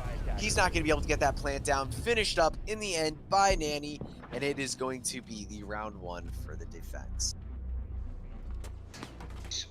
Again, a hasty push coming towards the end. I should say that's a good rotation by the Doc and Jaeger, eventually going back towards the room adjacent to Cafe. I guess that's called the office room, I think. So the Maestro towards the end deterring the Thatcher off the plant, very well placed. The standard Maestro spot, but that was well placed. KL V5 again showing that they have reversed Consulate very well. Which mind you, this is the KL11's map pick.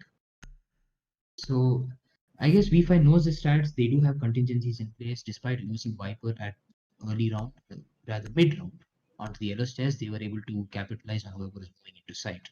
So well done, credit where it's due. B5 getting the round win, and now we're seeing Echo brought into the play. So this is a lobby hole. The lobby is generally the last side that you would pick. So what we have generally seen is lobby gets defended from the meeting room on top. Having an Echo and a smoke play on top is pretty good, because firstly the Echo is not under fire from any attacker pushing in, and he can safely deny plants. So all of it works on pushing attack all the way to the last 10 seconds, where they are under the mercy of the Echo.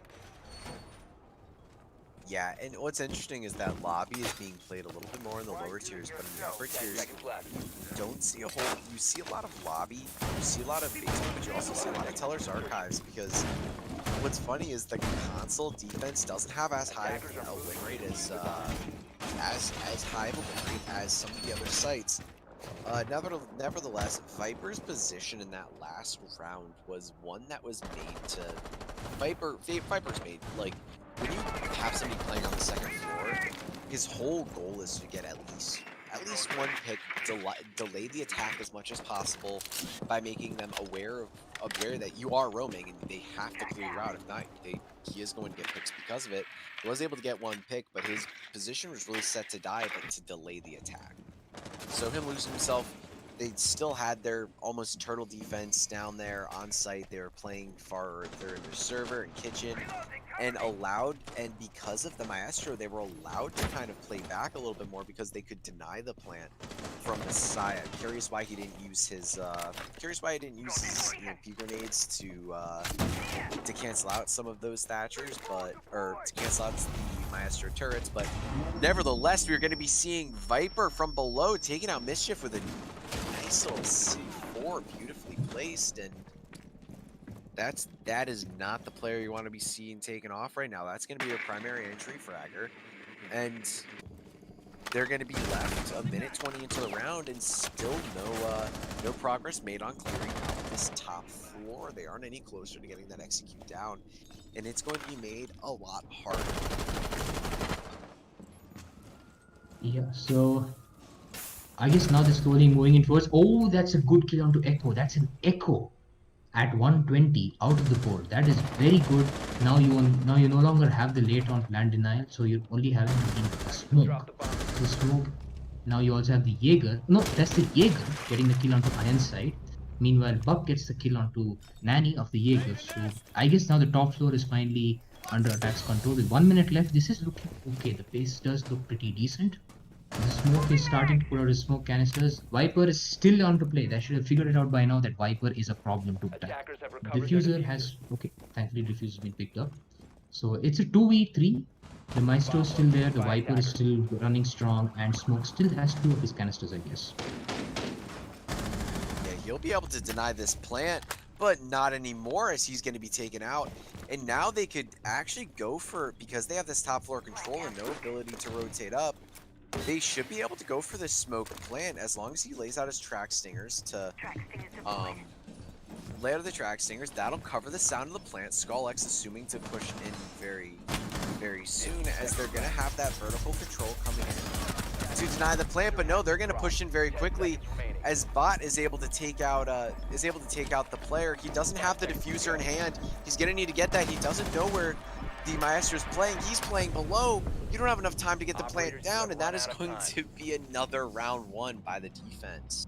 Maestro, as I had said, is a problem on this map. And even though you don't have to deal with the mirror, you still have to deal with that Maestro. And in those late round situations, he can become quite a problem. That is going to be a third round won by the likes of Virtual-5. Props to Maestro for that late round running away. He knew that the Buck would have to chase after him, especially since he placed himself pretty well when Viper got killed. Last round came pretty close down to the wire, I would say. If Maestro was any closer, he would have gotten the kill by the Buck of Bot. Buck could have gone for the plant, I would say. But regardless, this did come down to the wire. KL11 was worked on the mistakes from the previous round. They upped their pace, they did their own clears better. Even after losing 2 of their players early on, they equalized the score. But V5 seemed to have a contingency plan. Ooh. Ironside 69. Attackers need to locate F in and chat for you, defuse Mr. bombs. Player leave, and it is going to be a rehost by the likes of it is going to be a rehost for KL11. We are going to be clearing the lobby, and we will be right back with you all shortly.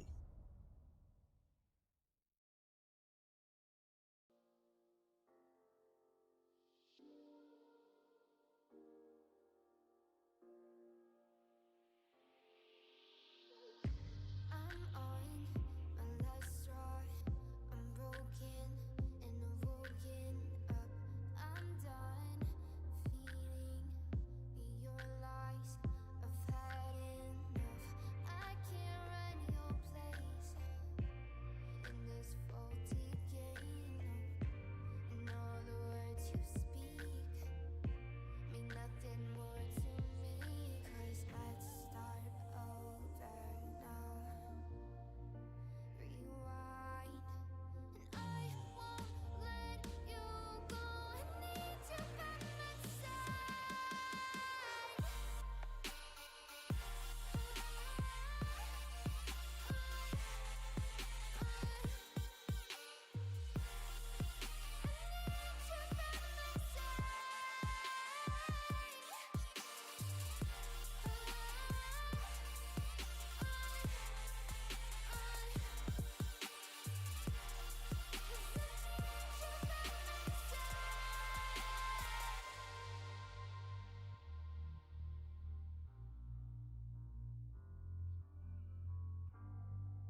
Interstellar night space, no one else sees.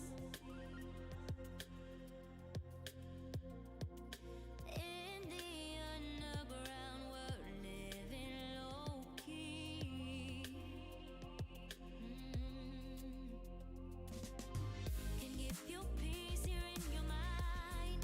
And as I found no place in the dead of night to come alive. Life is waiting on the other side. Follow me into the underground. Watch the world changing as the sun goes down. Follow me into the underground. Follow me into the underground.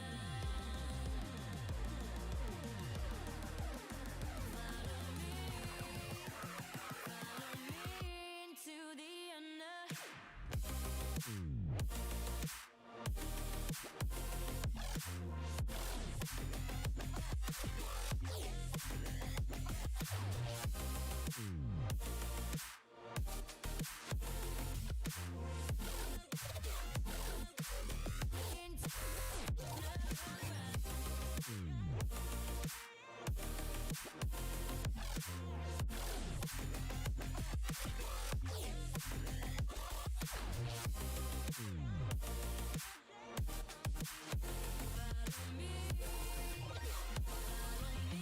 Into the underground.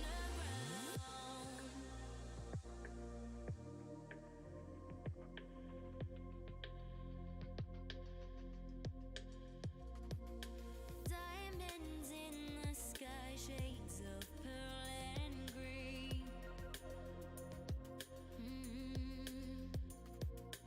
Fire burning hearts in darkest places.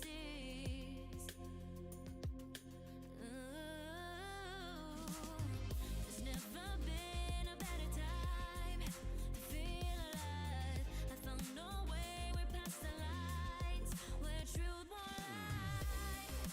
Life is waiting on the other side. Follow me into the underground. Watch the world changing as the sun goes down. Follow me into the underground.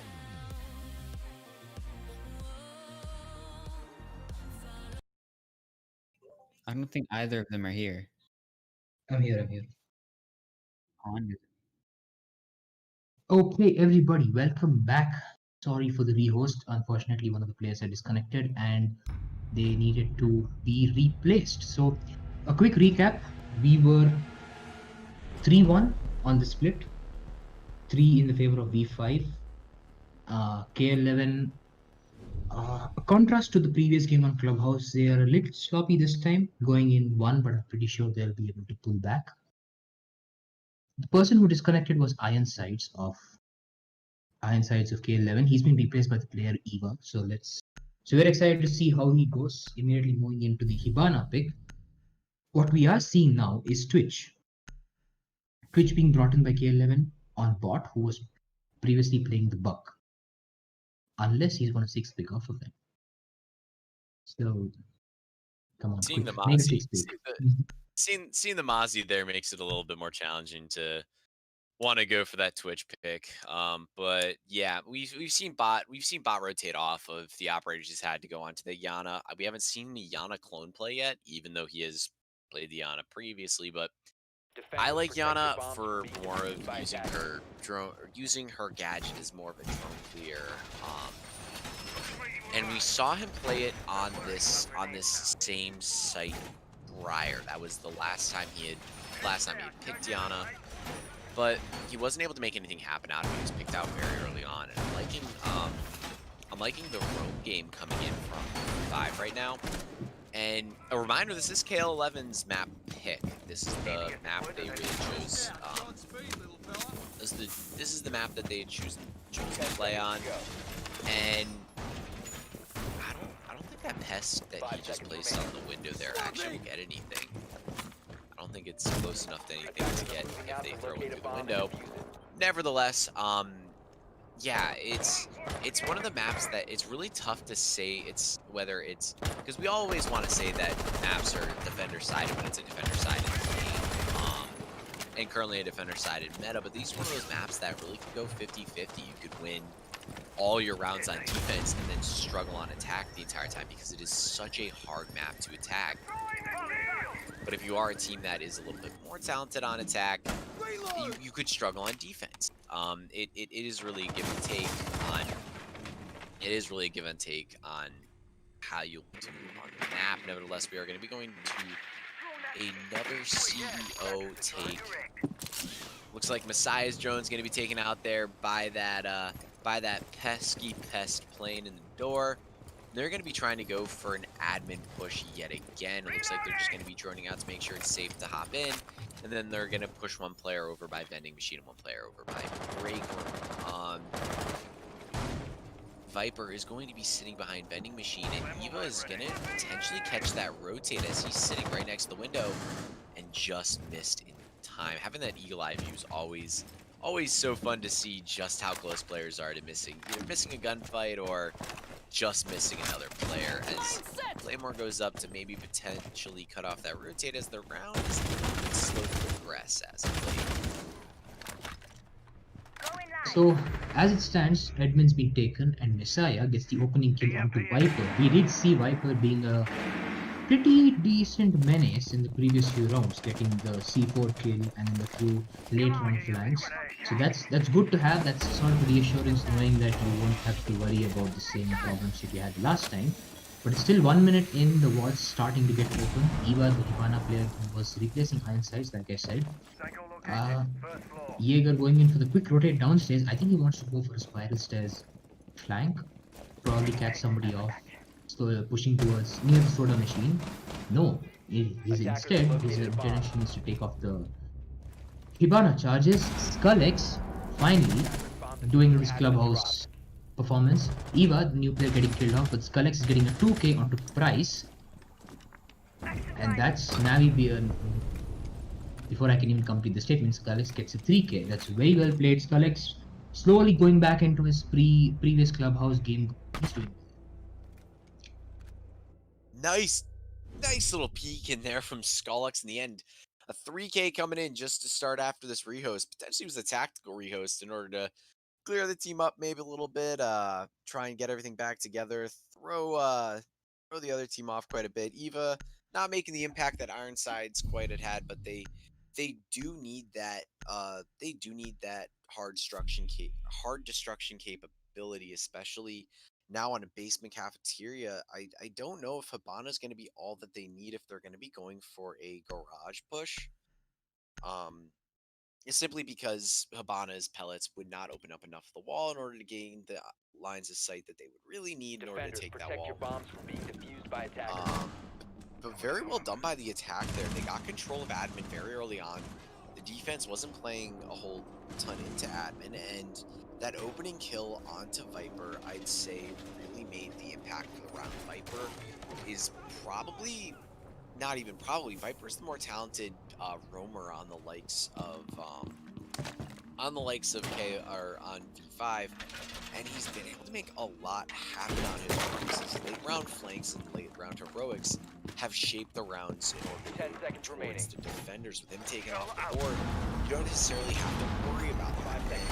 It's not something you have to worry about in your late round push. Attackers are heading out to defuse a bomb. But Skullx just playing very well on the rappel. The attackers potentially getting maybe a little bit careless with how they were pushing their rappel. Regardless, very, very, very well attack. And it's going to be the last round of the split before we switch attackers and defender sides. It is currently 3-2, a 3-3 split. Could do very well for KL11, especially because this is their map pick. And if they... I'm assuming they might have more, because this is their map choice, they might have more defensive strats coming in. And it might be something that might be able to bring in some surprises. They might be able to clean it up on the defensive side. But regardless, we are going to be moving to this round. A nice little bullet hole peek coming from Viper upstairs. He's gonna be an issue if they aren't able to drone him out. Yeah, so point about the Viper's late round flanks. He was attempting to do the same with Mozzie in the previous rounds, and now he's brought in the Vigil to make his job make it a lot harder for attack to clear it out. So I would say the Iana is I think here to clear out the top floor room, but we do know that she can't do it herself. Iana's real strength relies, despite being an extra infinite drones, the team relies on working with the Iana. So Viper is still going to be a force to reckon with, I believe. As long as he survives at least, with 30 seconds left, he's definitely going to be really difficult to shake off. The Echo finally being brought in here.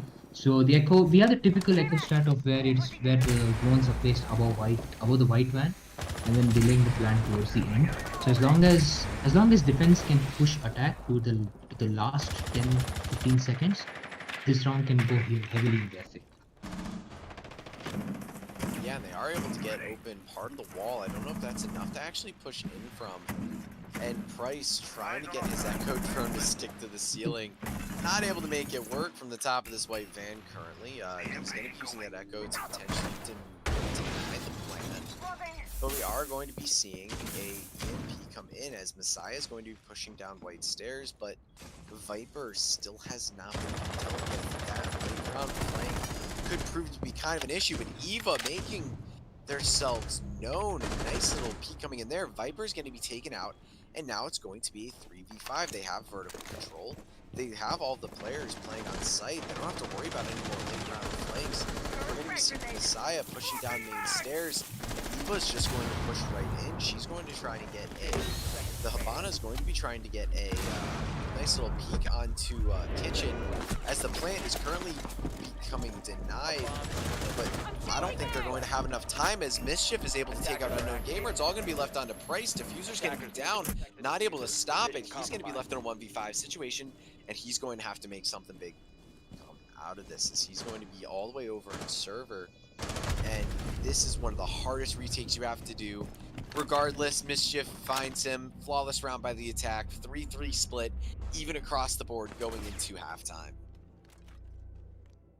So Eva, like you said, making his presence known, opening the account, getting that important kill for it, basically giving them the entry, the slightly safer entry into site, getting the plant down.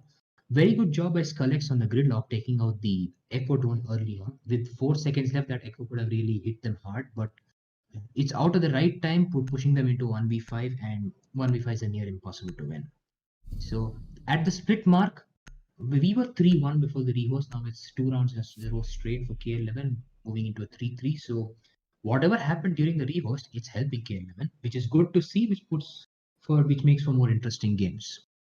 Right now we're seeing KL11 moving on to defense. The same strategy as before, but we are seeing Goyo, one of the operators I have previously spoken of to be one of my favorites. Not because he's amazing, because we all know he's a pain in the current meta. He's got fires that burns for 10 seconds, entry denial, plant denial, you name it, it does it. And the shields are basically utility soap. But that is exactly one of the reasons I do like him, because he does his job, and he does his job really well. It's good to see a combination of Maestro and Goyo. We want to see how the placements of the Goyo shields and the Maestro camps are synergized in this case. Meanwhile, you do have 2 C4s in the form of Pulse and Goyo. So KL11 bringing in a lot of intel. What we did see previously in Clubhouse was them bringing in a lot of anti-utility in the form of, you could say even bandit batteries were a form of utility. So you had the anti-utility in the form of 11 grenades. Here you're seeing intel coming in the form of the Pulse, my mistake, and utility soap coming in the form of Goyo and Maestro. So with, I would say, 4 explosives on attack, we'll have to see how this works. You see that they're going to be starting out at the Teller's Archives bomb site. I said the sites that had a little bit bigger of a defensive win rate coming in. Looks like they're going to be going for this admin push now. We have 1 player from the defense playing up there. I'm not quite sure which player it is. I'm assuming it's not one of the ones with the C4.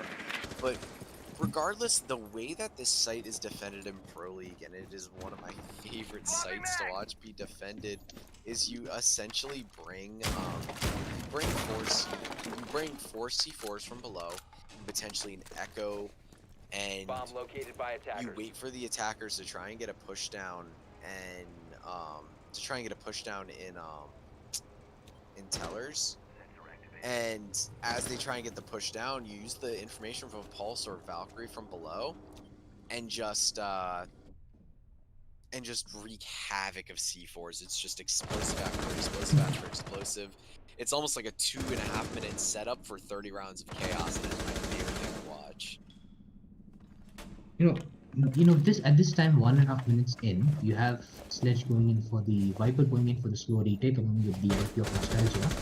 What I have noticed is Skullex hasn't put out his Attackers have dropped proximity mines yet. Is that going to be a kill? Oh, Jaeger, unfortunately, German engineering doesn't seem to help you there. He does die to the grenade in the bathrooms. An early kill, still 1 minute 9 seconds, still in favor of defense, I would say, because Cassius is holding off all the way from CEO.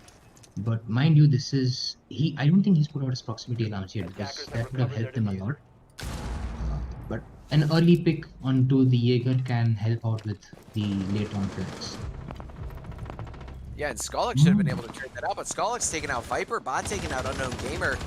They only have 3 more defenders to really worry about. As this first C4 comes from below, his location's going to be known. He's going to be taken out. Only 1 more attacker to worry about, but Pulse still has his C4. They're trying to bait out that plant right now, but Pulse not buying it, waiting for him to commit to it. Pulse is going to be playing. He's going to have the ping, and Skolix is going to rotate down.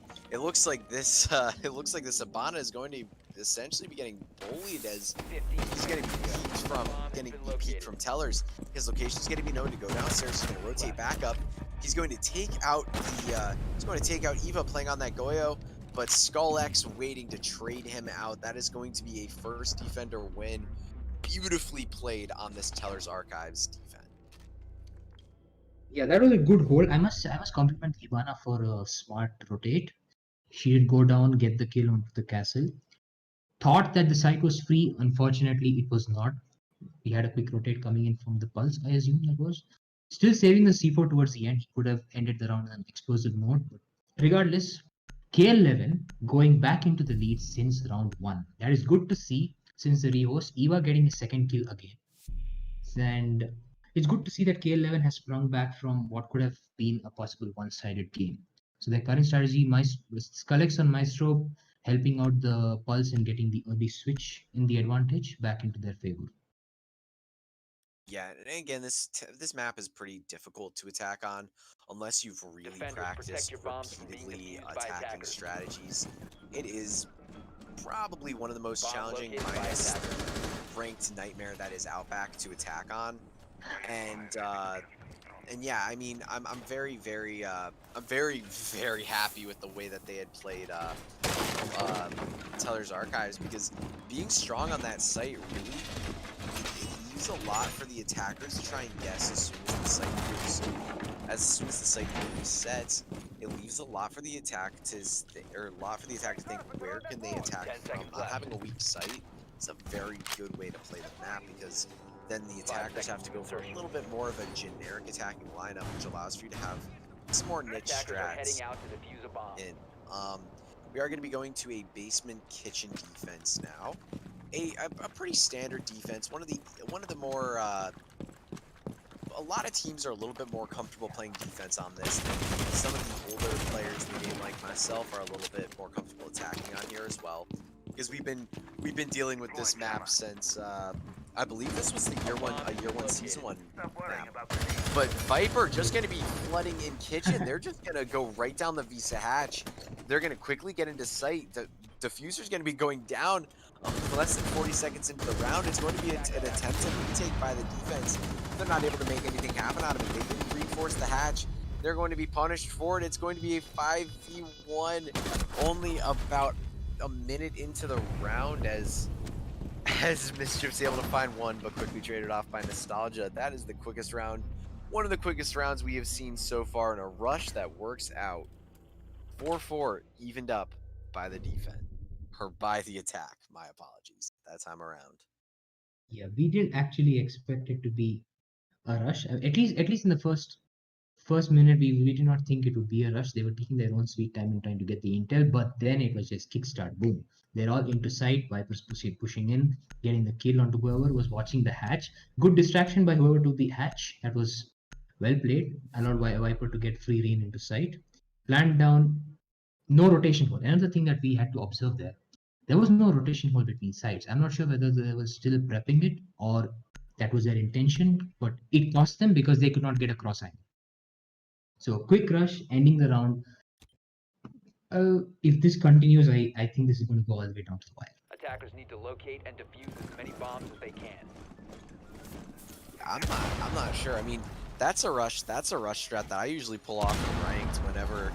So if you looked at the droning in the prep phase, they droned out server, they droned out Visa, and they saw the Visa hatch was soft. They had a drone upstairs to make sure that there was nobody roaming upstairs, and they realized kitchen's free if we're just able to push it in here. And they committed a 5-man rush, and I'll tell you this for anybody out there that is wondering, if you want to have a very, very quick win on that basement objective here, as a lot of people think it's one of the slower objectives, you see that they have no one playing in server and you see that that hatch is soft, you communicate to your team, hey guys, we're gonna go rush the Visa hatch and we're gonna pop down server hallway and just go for it.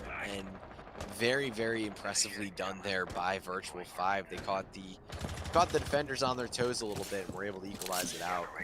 I always love to see rushes coming, and I always love to see them. Yeah, how I wish I could replicate that in ranked, but that's a story for another day. 2 minutes 30 seconds in, initial droning starts in the admin phase. We're seeing the same thing that we saw in from KL11 in the first round of the day on Consulate, where they methodically took on the admin and then pushed towards side. So while we're at it, since it's still a basement hold, you have Sledge going in, the Sledge of Viper going into 1F, trying to clear out the room, maybe clear out the whoever's holding up the hatches. So 2 minutes, not much action. We still have the Pulse, who did help out in the previous round. And yeah.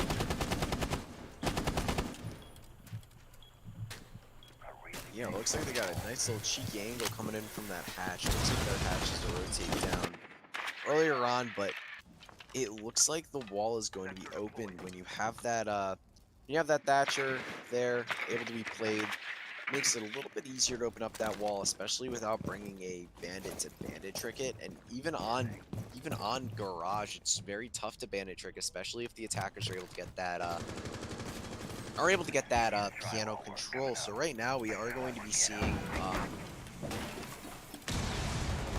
we're going to be seeing a little C4 coming here. Nothing able to happen from the C4. Nostalgia taking out Mischief.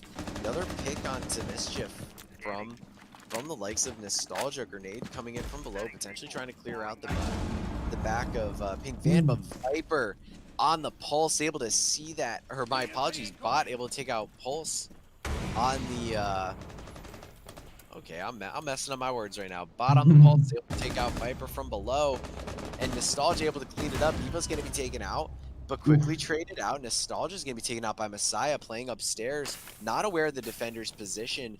It still could be anyone's round, as the diffuser is going to be going down behind White Van, but he's going to be taken out by Bot yet again as Nanny pushes up, trying to make something happen, but he's getting bullied right now by that Maestro turret. It's all going to be left on to Unknown Gamer, but a quick kill coming in from Skull-X here, and that is going to be the defenders controlling the pace of this round and winning it out.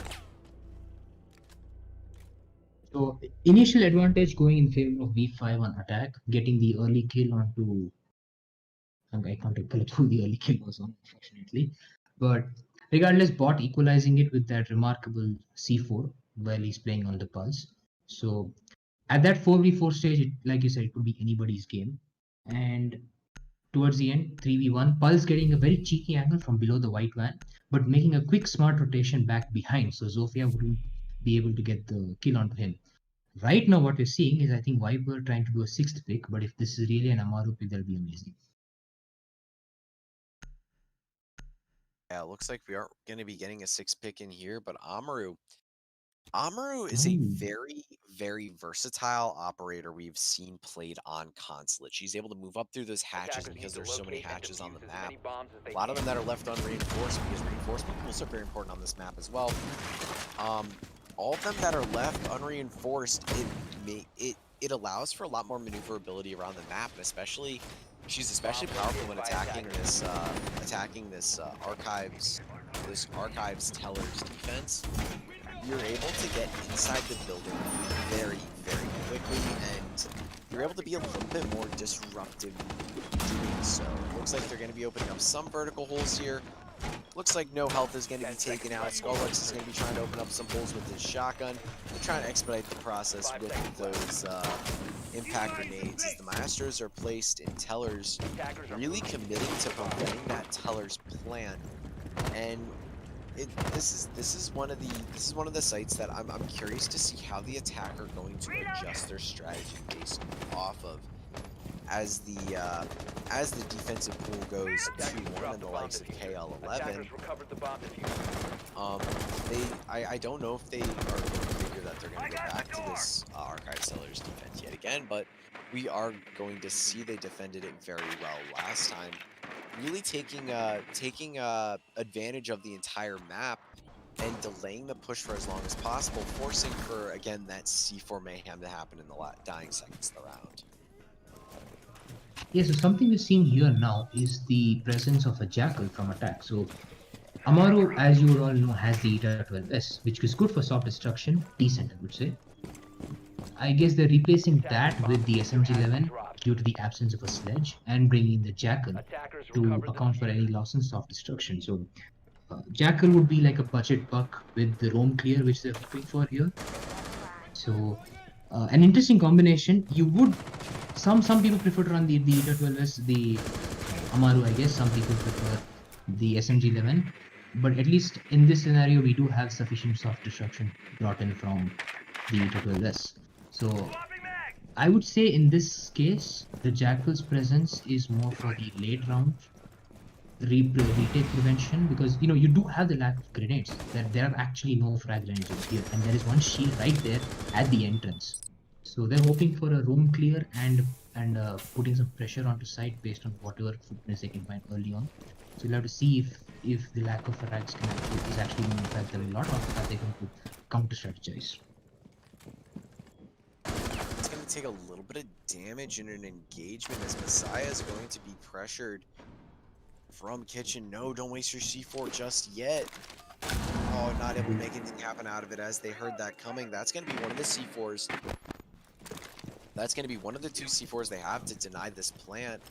And they're going to now need to try and make something happen as they're going to be rotating into archives now. And it should be, as long as they can take out that Yoyo, it should be a free plant. But he's going to be taken out from below by, I believe it's Mischief. No, from above.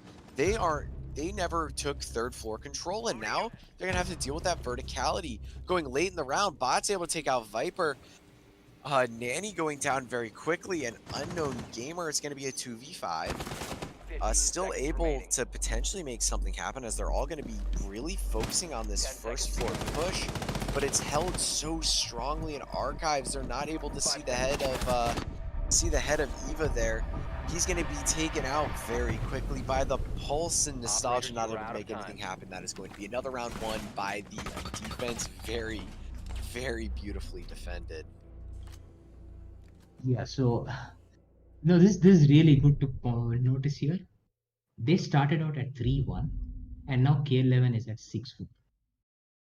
That's very good, seeing that they've worked on their mistakes. They have worked on anything that they're noticing, any sort of mid-round strategies that V5 is attempting to bring off, shutting down their retakes or shutting down their aggressive pushes coming in when they're on attack, that is. So it's good to see. It's interesting to see a team clawback all the way from below. So at 6-4, this is match point. KL11 1 round away from sealing their position in the next play day, I guess. Next play of the upper bracket. Yes, and whoever wins this match again will go on to play the likes of Mischief in the the winner's bracket, and the loser will play the frag heavy team that is Team Exile. Defenders, And protect your yeah, bombs from being something I do defused want by to attackers. note was that it looks like Bomb located by I don't want to attackers. say that the defense or the attack took one step back, but instead of going for that third floor control or second floor control, moving their way down, which is really the way you're supposed to take Teller's Archives, which seems kind of counterintuitive. But you want to clear out whoever's playing in admin because those late round picks can really disrupt the attack, as we had seen there. As Mischief playing upstairs really what created some mayhem for the attack to deal with. But then committing entirely to a basement clear, you aren't set up in a 5 seconds remaining. you aren't set up really in the favor of taking that first floor clear because they have so many Attackers' places they could be objective is to hiding in defuse the bomb. server, so many angles they could be holding, and especially with those two Goyo shields, it makes it near impossible. So I'm really liking what I'm seeing there. It looks like Viper from V5 is going to disconnect. I'm not quite sure what for, as we are waiting to see if they are going to call a repost. They have about 5 seconds to do so, because after 30 seconds in the round, it is going to be a round played out. Looks like we Yep. are not going to be seeing a rehost being played right now. And the Pulse is going to be playing from below, potentially to get a nice little cheeky pick. Many of the players potentially pushing in from Archives, or from my apologies, Tellers, as he is playing in Archives. They're going to be going for a third floor roam clear. And they are going to be seeing that. They are going to be seeing the likes of SkullX on that Mozzie playing behind vending machines, and Nostalgia's able to get a pick onto Mischief.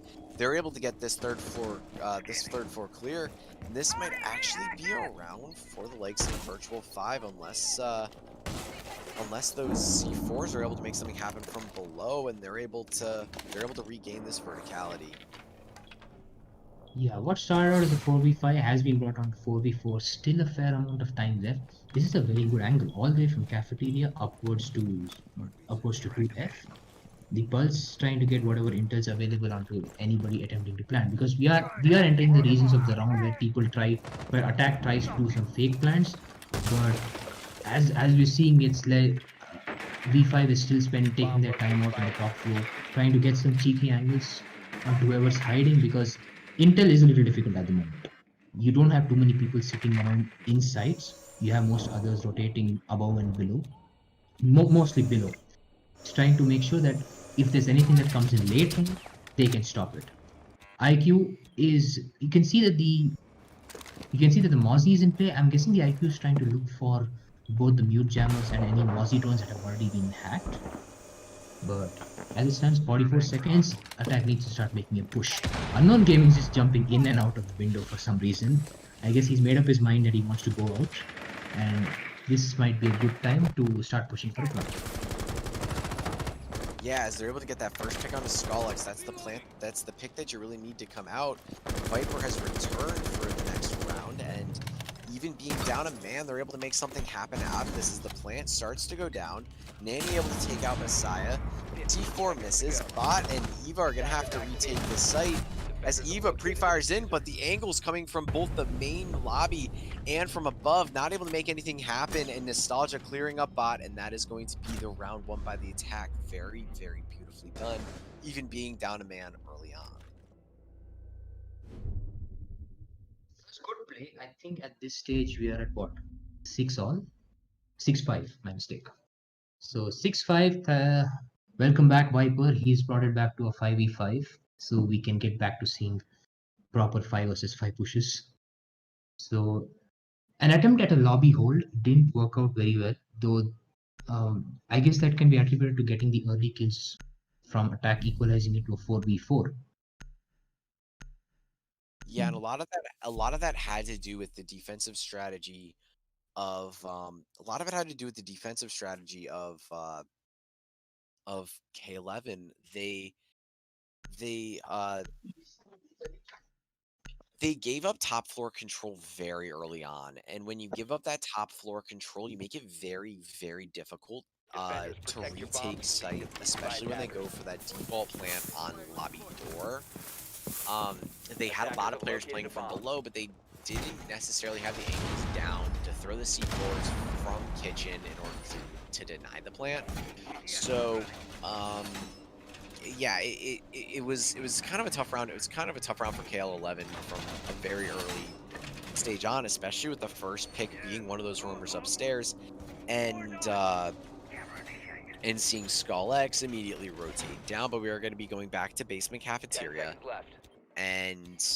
and yeah, hopefully they're a little bit wiser to that late round push. And you saw them; they were very strong on this site Attackers are last heading time out to through. defuse a bomb. Looks like they are potentially going to be having a third or second floor roam, and that second floor roam, the attack are going to have to deal with very quickly if they are going to actually take this attack site. When they played at a faster pace, they kind of caught K11 off guard, but when they play more to a slower pace, that's the place that K11's a little bit more comfortable with, and they're able to be a little bit more comfortable in such. That's one of the things that's interesting about Siege is a lot of teams play differently, especially when playing at a different pace. Pro League, you see a lot of teams play at a little bit more faster pace, a lot of things happening very quickly, and teams almost adjusting constantly without trying to lose their lives. This game of almost three-dimensional chess, and they're going to be dedicating almost every single operator right now to that second floor room clear, but Mischief is just going to rotate down to Spiral Staircase, and Messiah is just going to sit right there in toilets waiting for any attackers potentially push their way down. A minute being used to take out that roam clear. We're going to continue on Bomb to the located by last 2 minutes of the attackers. round.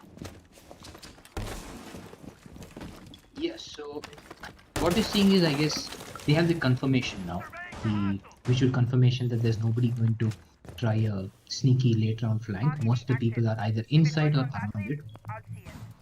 What I can say, oh, is going to be something. Boom! I'm surprised it didn't work out. He Yeah. baited that C4 so hard. I absolutely love that, man. You love to see it. He knew that the Pulse was playing from below, just stood on the stage, knew that he couldn't be killed, stood still, but doesn't matter. Bot's able to get that kill, and it looks like Mischief playing on that staircase. His position's going to be known, but not before he takes out almost all the health onto Price. Price being left at about 25. Messiah being left in right now with Peekles being opened up. His position's going to be made a little bit harder to defend, as they are really trying to clear out the player in toilets right now, as they can't really get any comfortable vertical control until they do so. Oh, he doesn't see the location of Messiah. A mistake being made right there, and but he's quickly traded out by Nostalgia, but not before he can be taken out. That's a lot of your vertical play getting taken out with Unknown Gamer, and I said taken out way a little bit too much there, but nevertheless, it is going to be a oh no. Mischief able to rotate up Visa Stairs, take out Nanny, and he now is able, here's the player coming in, Pre-Fire's coming in, not able to let any of the shots hit, switches over to his pistol. There's only going to be 7 seconds left on the round. They're able to take him out, but not able to make anything happen out of it. A quick GG coming in from Price, even though his team could potentially take this back. Diffuser's going to be down, and that is going to be map and game one by KL11, beautifully executed in the dying seconds of what was a chaotic round. And we are going to see KL11 play Mischief Esports. But don't fret too soon. It looks like Virtual-5 is going to be playing Team Exiled in the losers bracket. Winner of that will face the loser of the Mischief my apologies, is the Mischief KL11 game, a potential rematch for KL11, or a potential Mischief Mischief Mischief game. And yeah, I'm just rambling on right now. It's looks like the losers bracket and winner bracket is set, and very well done by both teams today. KL11 with a more convincing clubhouse win, and Consulate, they were able to scrape by in the dying seconds of the last round. Forge, is there anything you'd like to add?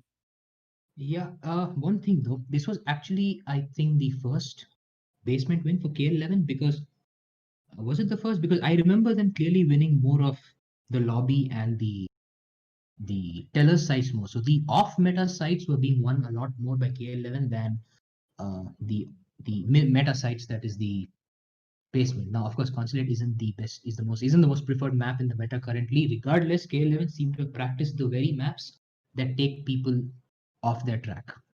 So claps around for KL11, coming all the way down from 3-1, where they were looking really sloppy, working on their mistakes, working on any sort of mid-round strategies, stat shuffles, all of that. Viper did try something interesting. They did try an Amaru. It didn't work out the best, but regardless, I must say Viper looked much better, much more well structured in Consulate than they did on Clubhouse. But K11, after that rehost, again with Eva coming in, his presence did add up and they pulled back up really well. So congratulations to them.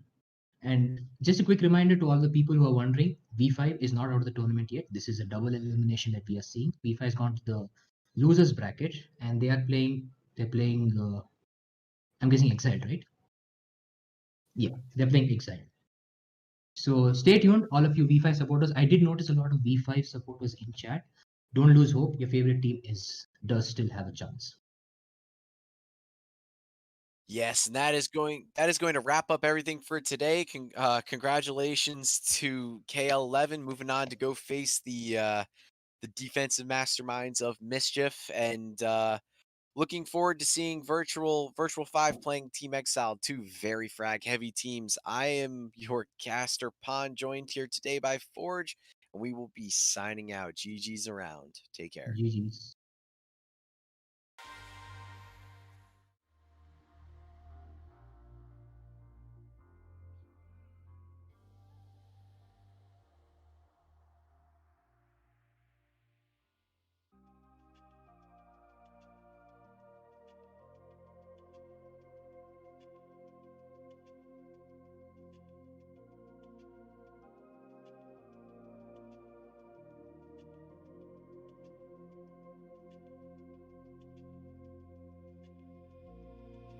Into